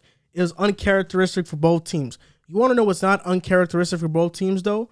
The Celtics and Heat are both at the top of the league in terms of garnering 20-point leads. They're both at the top of the league. The fact that these games have been fluctuating so much with one team holding a big time lead and one team hasn't been is not surprising to me. Game 3, I wish I would have seen Boston come more prepared to that game. I agree. Knowing how Miami already is, their mindset, I just thought they weren't very prepared. And Jimmy Butler going down was the reason they were able to get back into the game. But had they not started off slow, they would have won the game. But then you also have Jason Tatum, 10 points in Game 3. I mean, Game 3, he had 10 points against Milwaukee. There's a trend in Game 3, Tatum doesn't perform. But after those games, Tatum had 30, 34, 46. He's going to have a big-time game tonight. No doubt. I think the Celtics win Game 4. Game 5 is going to determine the winner, in my opinion. Game 5 is the game. Whoever wins that game is winning the series. In Miami. Question. In Miami. Wasn't it pretty similar where Celtics lost Game 1, won Game 2, lost Game 3. They lost won Game 5 to 4, Milwaukee. Lost Game 5 and ended up still winning the series. Yeah. So I wouldn't count it out wholeheartedly. Like if Miami wins Game 5, but I still see Celtics win the series in 6. I don't think Boston. If it gets to 7, Boston's not beating Miami in Miami. I mean, we saw them But smoke them in Miami. Boston. In No, I'm talking about Game 7 though. Game 7 is a little different than Game 1 and Game 2. You know, Game We'll 7 see. high intensity. Like Boston. Like I think if Boston played the Bucks in Milwaukee Game 7, that'd have been a little different than what it looked like. You know, a bit of a closer Fair game. enough. But in Boston, the crowd is in it. You got your fans. Listen, behind you. Game That's a 6 was different vibe. Boston's Game 7. Yeah, in Milwaukee, we see how that went. Fucking embarrassing. Look, I think Celtics are winning 3 straight. Ooh, I agree. I think they're winning 3 straight games. Spicy. 100%. And it's Nothing going to end in spicy. 6. But I will say You did this say 6 about in the beginning, right? Yeah, I will say this about Miami. Jimmy Butler continuing to play at the level he's playing at. I didn't expect it against Boston. He's still doing it. Bam Adebayo needed this performance in Game 3. 30 points, 12 confident now. rebounds. This is who I think Bam is. Bam isn't 30 every night, Okay. but he's 23 every night if he's aggressive. That's what he can do. He's the offensive initiator for the Heat. He's capable of doing it. This is what he is. Kyle Lowry being back is huge because Gabe Vincent can't make the passes he can make. There was a difference in transition buckets when Kyle Lowry was in the game. He pushes the ball up the floor, and that helps a lot. But game 3, I mean, Miami stole the ball 19 times. Oladipo had 4 of those, and Miami had 33 points in transition. They got up 92 shots compared to Boston's 70. JB needs That's to work on a his handles. gigantic discrepancy. That is without a doubt. He's the sloppiest ball handler that can give you 24. Question. What I'm saying is that this is going to be a close series. I think the game's going to be much closer from here on out. I do have Boston winning, but the Heat aren't slouches. And this is what I've been saying all year long. The Heat aren't slouches. He needs to make sure that he has his out. God forbid. Oh no, I've been saying that, and I literally said that if the Bucks were to face the Heat, I would have picked the Heat based off of matchup purposes. I would have picked Miami over Milwaukee. That's cool. Absolutely. That's cool. But do you remember when you made your little bracket and you had Miami in the finals? Before the playoffs. When the playoffs started, we literally had an episode before we started, and you made your bracket. You had Miami in the finals. Yeah, and then all of a sudden, a week later, because Boston's them. No, I'm going with Boston. Yeah, but it's really interesting. That's why I told you it's not that I've never been in on Miami. I've been in on Miami. You just flipped. But I just am more in on Boston. Well, you haven't been. But the fact that I had Miami going to the championship, and mind you, I had my bracket was Golden State versus Miami. That was my bracket. You can't get credit for that though. Yes, I can. Because you switched and said Boston's going to beat Miami. But they can still beat them.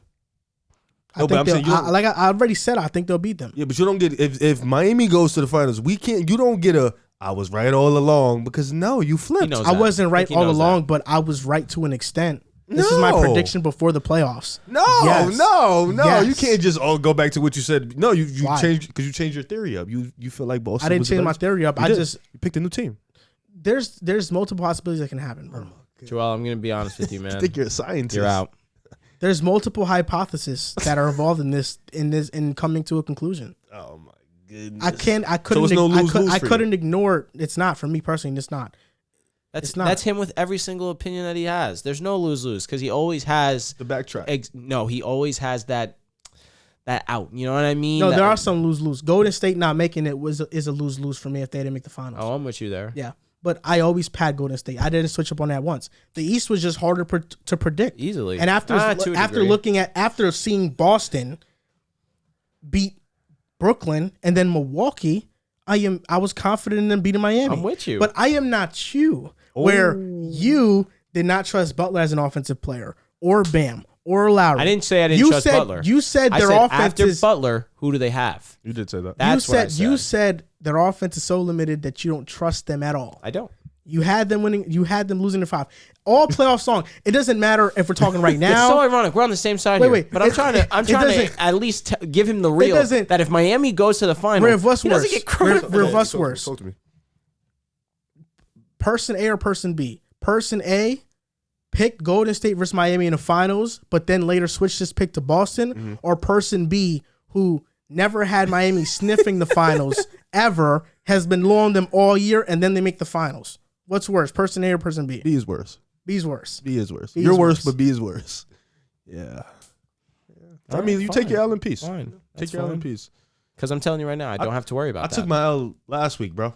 Bucks. You know you're making me want Miami to win now. Good. I mean, fine. No flip. No. No, I'm not going to flip-flop on it. But you know what's hilarious? You're making me want them to win now. I love knowing that I live rent-free in that head of his. No, that's what I love knowing. And the audience just saw that in 44K. I think 1080p because that's what we recorded. Hey, man, the Bucks lost. I've been out in the East. I know, man. It's okay. It's all right. L in peace.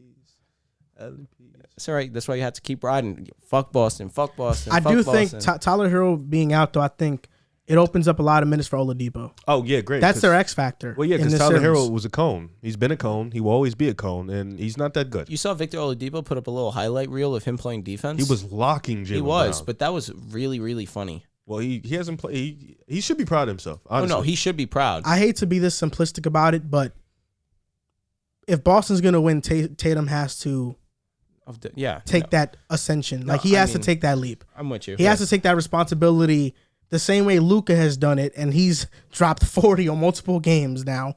Like, Tatum has to be superstar level. He plays marginally better in Game 3, Boston wins that He had game. a lot of turnovers. And him checking Him into the and game, JB. him checking into the game after hurting his shoulder ruined the momentum they had. So it's Tatum. Tatum has to take that step. I don't know, bro. You heard that crowd when Tatum came back onto the floor. They were going crazy. Yeah, but they you're was right. hot. JB was hot. He was. Yo, JB was going Shit is crazy. vicious. But that was no Jimmy Butler in the second half. Oh, I'm That with was you. big. And That no, was that's big. why that Game 3, listen, nothing but Game credit 3 to would have been Miami ass Heat. whipping, for real, for real. Maybe. I don't know. Jimmy Butler stayed in the game. Maybe. That would have been ass whipping. Maybe. I think it would have been. Yeah. It Butler was rolling. going out gave them a chance to win the game. You see what PJ's been doing though. I've been telling you about PJ all year long. 17. I'm the Please, only man let's here. just- Stop that- playing. Can we just talk about the Mavericks and the Warriors? Stop playing with PJ Tucker's name, man. Should have stuck with Miami. I don't know why you flipped. You know, it's man. funny because there was a video I was watching because I was going through some footage yesterday. There was a video of me saying that the reason nobody can beat the Heat is because teams see that man. You've also said they have the PJ easiest Tucker. run though. They do, yeah, But that's that, facts. that's what you earn when you get the first seed. The easiest Phoenix didn't earn that. path.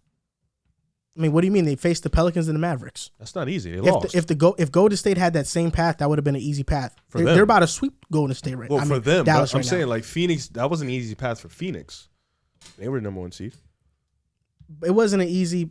Pelicans was more of an easy path. 6 games. I mean, what would you rather do? You'd rather play the Pelicans in Denver? Dallas, or would you rather play Denver and Memphis? Denver and Memphis. No, you wouldn't. Because just You'd rather because play of Pelicans Denver. That's why. Yeah, but Memphis is a better team than Dallas. Well, if I'm the Warriors. Yeah. Oh yeah, but I'm saying if I'm Phoenix, I would rather play Denver and Memphis. If I'm the Warriors, yeah, I would. You know what I'm saying. But if I'm Phoenix, I think if they could flip flop, they would flip flop. Because I don't think they'd lose to Memphis. I think it's easy to say that now because we saw Phoenix lose against the Mavs. So we have, right? You know what I'm saying? Yeah. Hindsight. But before the playoffs, if you were like, where would you rather go through? I mean, Phoenix would have destroyed Denver. Yeah, I guess to an extent. And Memphis, I don't know if they have that type of, like, Ja was amazing, but I don't know if they have that type of Luka performances every night. You know what I'm saying? Like, he was bugging, and Jason Kidd made incredible adjustments. So I think It is Luka, so I guess you could. I think Phoenix takes that one in 6, but the Warriors, it don't matter who they played. I'm gonna be honest with you. On to the Warriors and Mavericks series.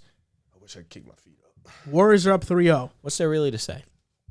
Oh no, we're not gonna do this. There's a lot to say in this series. Yeah? I think there's a lot to say in this All right. series. For one, I think game 1, shooters couldn't hit shots for Dallas. It was ugly. Wiggins was being super aggressive. He has been in this series and in the playoffs. Luka didn't have his best game, but I thought Kayvon Looney's just been super impressive. Like game 1, he was targeted on a lot of pick and roll situations, and he handled them perfectly.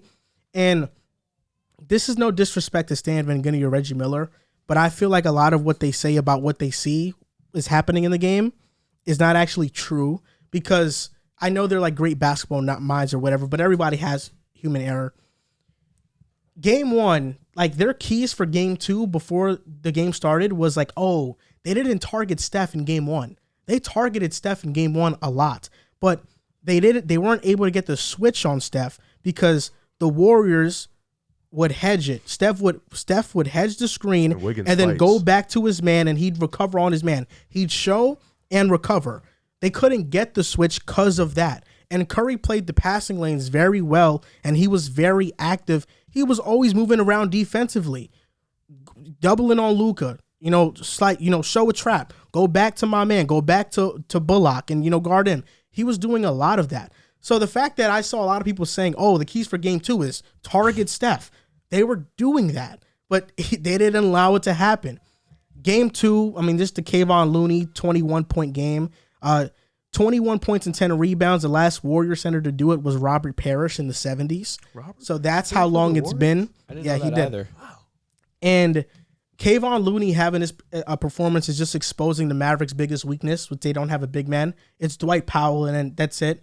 Like they need to find a big man this offseason. It's like they had Kristaps Porzingis at one point in time. This makes Kristaps Porzingis doesn't help. Who? This makes Ayton look really bad. Porzingis doesn't help in this series at all.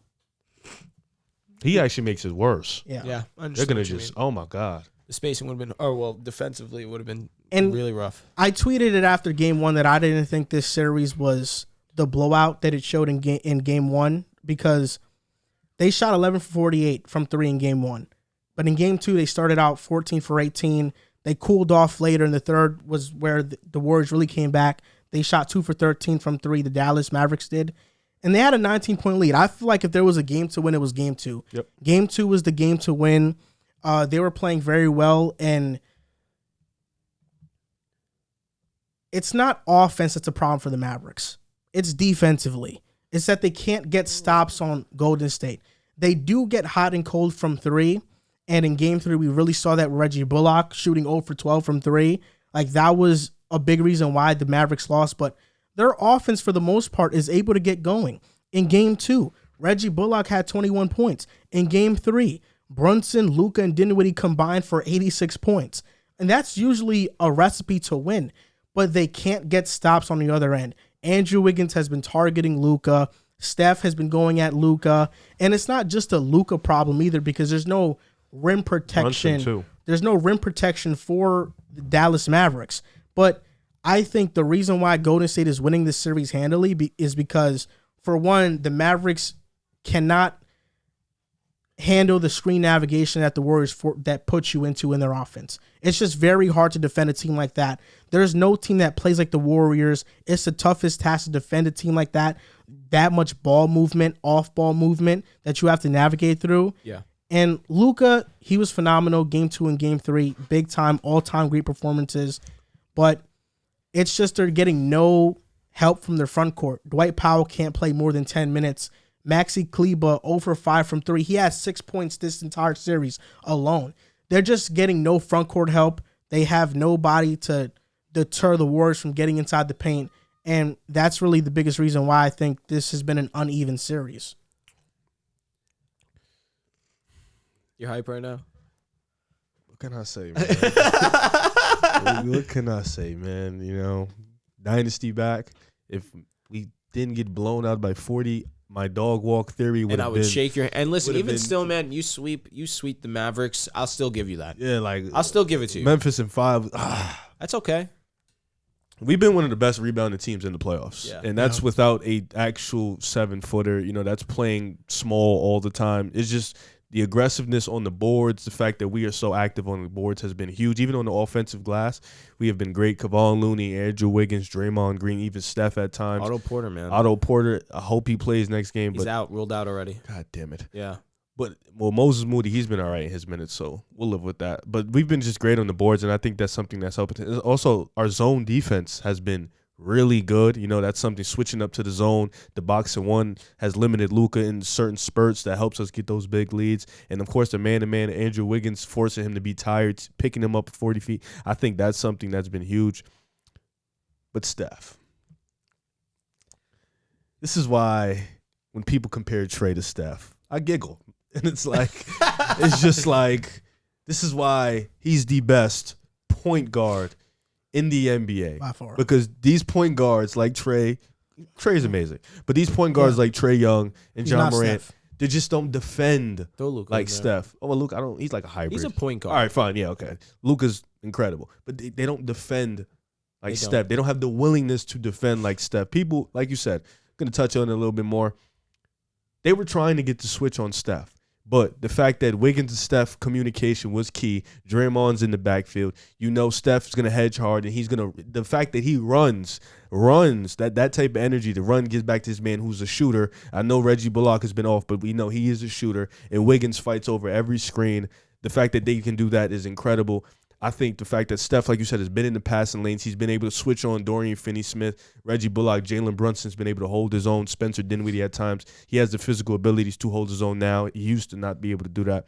But the defensive effort has been amazing. And we have our hot streaks. You know, we have our cold streak. But like you said, game 3, there was a stretch where Dallas was up like 9-10 points, and they could not stop us. We was getting stops, and we just went on a 12-0 run, and Dallas just cannot defend the rim. They can't defend on the perimeter. They only have 2-3 guys that can really do it. Brunson was getting targeted. Luka was not Brunson because of his size. He's 6 feet tall. Luka was getting targeted. So I think Dallas, like you said, they just got to get a big, man. A big that can definitely defend the rim. Maybe another scorer. That would be huge. Some guy that can create some pressure off of Luka. But this series, I thought it'd be 6 because of the greatness of Luka, but I didn't think we had a chance to lose the series because we're just too outmatched for them. You know, we have guys that can go off for 15 to 20 points at any given moment. We have 4 guys that can do that. And when Draymond Green, who has been aggressive this series, when he's aggressive, it opens up the game even more for us. So, you know, I think Dallas gets 1. I think we end up finishing off in San Francisco. We end up winning in 5. But Steph's the best point guard in the league. Stop comparing these other guys to him. They're not ready yet. Two-way guard. Nah, let me just stop trolling. He's not a two-way guard yet. But he's been amazing on that end in the playoffs.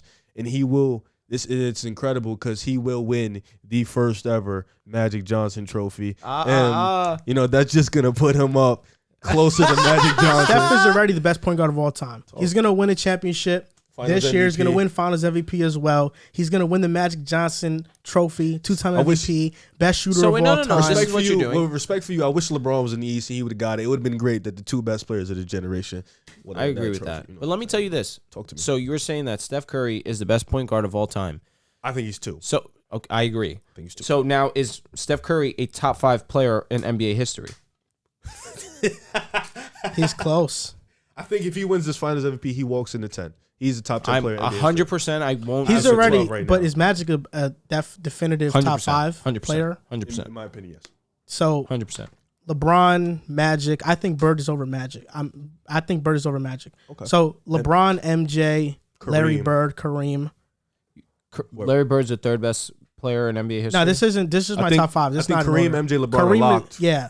1, 2, 3. LeBron, MJ, Kareem is 3. So then- top 3. So top Magic should be, in my opinion, right after Kareem. You think over Wilt Chamberlain I and Bill think Russell? Magic, Bird, I think Bird is Wilt- over Magic, personally. Magic, Bird, Wilt, Kareem have a case for those 2. I mean, I said Kareem. Wilt, Bill have a case for those final 2 spots. And I for me personally, Will though, 5. I have Magic in there at 4. Me and too. I have either Tim Duncan or Kobe. I don't really remember. Do you have Bill or Will? Oh, I have Bill and Wilt I have Bill at 9. I have Bill at 9. Wilt was not my top 10. He's like 11. so bonkers. Yeah, I'm just talking shit. I know. He'd be top 10. He right behind Magic, but I just wanted to make sure. I just wanted to It's get a getting gauge. closer. No, because that was going to be my question to you guys. If Steph Curry wins this Finals MVP, because that's really I the might put him only over thing his resume is Shaq or missing. Hakeem. Kobe? No, I wouldn't. I'm asking. not putting Steph over Kobe. Really? Okay. I might. But you put him over Shaq? I think Hakeem is better than Shaq, so I might. It's one of those 2. I'm not putting him over Kobe though, or Tim Duncan. What do you have? Kobe 7, 8? Yeah, around there, like 6 to 8 range. Okay. I have him a little high, but Shaq and Kareem and Hakeem are like my last 2. What does he have to do to pass Magic Johnson? A lot. I think the fact that Two finals MVPs, in my opinion. I think the fact that he didn't get the 2015 one kind of stumped him. for sure. And then 2016 he blew the lead. If he would have got that one, but even then he wasn't going to win Finals MVP that year. Yeah. But he needed them. You know, Magic only has 3. So if he would have got the 2015, he would have got this one. He could have made the argument a couple more years would have got him in. But I think Magic's pretty much too far gone unless he wins another one next year. So 2 finals MVP. Before he retires, the conversation literally is 1A, 1B. He has to be elite next year too. Magic also has 9 first teams. Curry has 4. Oh no, it's over. Magic is unbelievable. Magic was great for elite for a decade. And Magic has 5. That's why I say 2 finals. Yeah, he MVP. will never pass Magic. He'll be 2. So nobody. I don't think anybody come close to 2. Maybe Luka, whatever we count Luka as. It's like the Jordan Kobe thing. Like Kobe's not going to pass MJ, but He never Kobe was, but- has a sizable gap over anybody that's 3, Yeah, which is D Wade. whether it's Harden or D Wade. Yeah, both of those combined. Still has a gap. No offense. Yeah. So I really didn't speak on the Mavericks Warriors, but What I'm you literally make said it, to yeah. us is nothing to speak of. I mean, that's really the truth, so I'll make it brief. Warriors have been playing impressive basketball throughout the entirety of the playoffs, without a doubt. Now, they've turned it up to a degree against the Mavericks. However, Game 2 really was that game that if the Mavericks steal, people start to have that conversation, obviously. But even being down almost 20 points, Warriors are just that type of team and have been that type of team for years that no lead's safe. As long as you have Steph Curry, Klay Thompson, Draymond Green, I'll throw your boy Andrew Wiggins into the mix, of course, and Jordan Poole, who has been unbelievably efficient in this Mavericks series. No lead safe because you're looking at the greatest shooting team in NBA history. And on top of that fact, there you have the two best shooters of all time, arguably, in Steph Curry and Klay Thompson. I say arguably because Klay Thompson, Ray Allen, Klay Thompson, that's a conversation. 2 of the top 4. For sure. And they're still enforcing their will down low as well. They're just getting buckets any which way you shape it. That's when you just can sit back and just understand that the Warriors are just playing at a different level than the rest of the Western Conference. I was watching Colin Cowherd and Jason Timp, I think his name is his last name, and they were breaking down the Warriors in the Dallas game, and he made a great point that I thought that was really good. I wish I could remember exactly what he said, but he said the reason why Boston struggles at time, and why the Warriors never really seem to struggle, is because Jaylen Brown and Jason Tatum consistently can't get to their spots or create for others. The reason why the Warriors don't struggle is because Steph, no matter if he's struggling or not from the field, will always find a way to either get somebody involved or get to his spot. If he misses, it's just because he misses. Jaylen Brown lacks the handle. Jaylen Brown lacks the playmaking. Tatum lacks the consistent playmaking. They've been getting better at it. But with Steph, he can get, and Klay at times too, he can get wherever he wants. But Steph can get to any spot on the court, and he's either creating for other, which he's been amazing as a playmaker in this series, or he's creating for himself. And that's something that's struggling with Dallas, because no matter what they do, even when they do the little one man up, one man back, it still doesn't matter because him and Looney, the chemistry is just on a different level.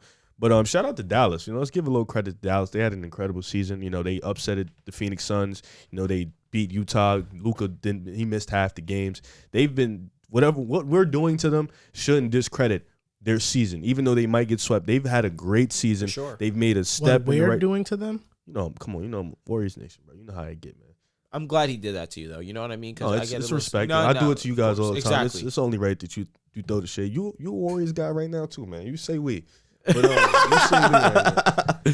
But yeah, shout out to Dallas, because this is a step in the right direction, being bounced in the first round twice, and then this year making all the way to the WCF and upsetting the number 1 seed, 60 wins. Yep. Incredible. They just need to go retool. Like Luka said, figure out what I did wrong, retool in the offseason. They're not 3-4 steps off from a championship window. No, they're like 1-2 moves from being a championship contender. As long as they got that big white boy who's a dog, like he's a big dude. As long as they got him, they'll be all right. So shout out to Dallas though, but we're just better. I mean, Luka's just tied LeBron for the most 40-point games before turning 25 in the playoffs with 8. I mean, he's 8. Him. Yep, he has 8. He has more than Dirk now, I believe. Yeah, he does have more. Dirk has 7. He's been Shout out to beyond Dirk, though. impressive. Yeah, he's gonna be the best player in the NBA. Luka, Andrew Wiggins has guarded him better than Mr. Mikal Bridges, Mr. All-NBA first team, All-Defensive first team. LOL. People actually think Mikal's better than Wiggins. LOL. LOL. like LOL. So you're still standing on the Heat in 7. You think Heat in 7? Me personally, I don't care who comes out the East.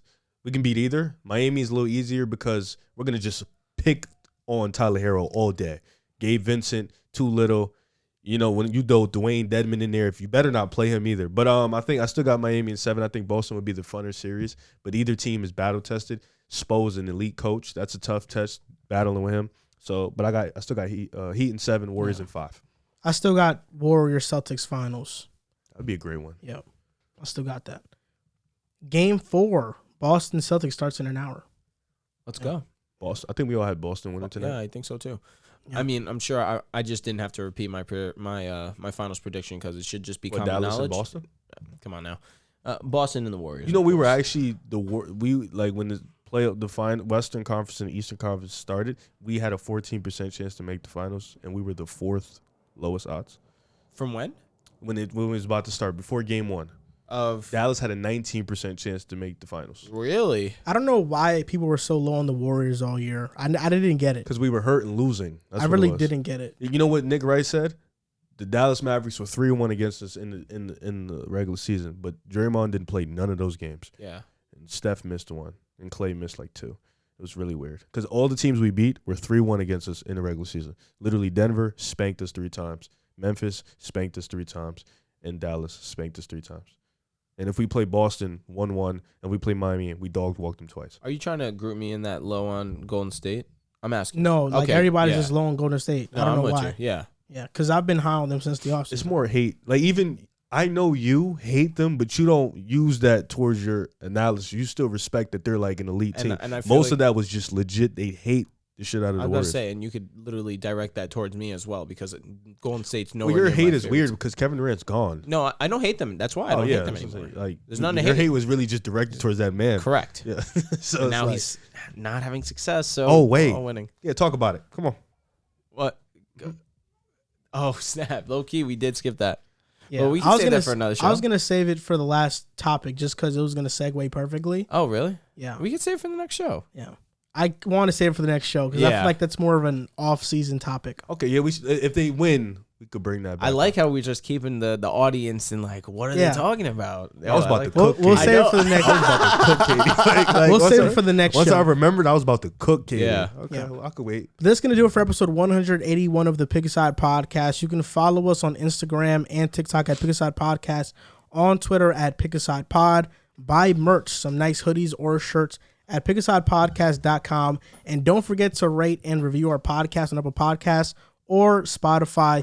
Thank you guys so much for listening and for watching, and we'll see you next time.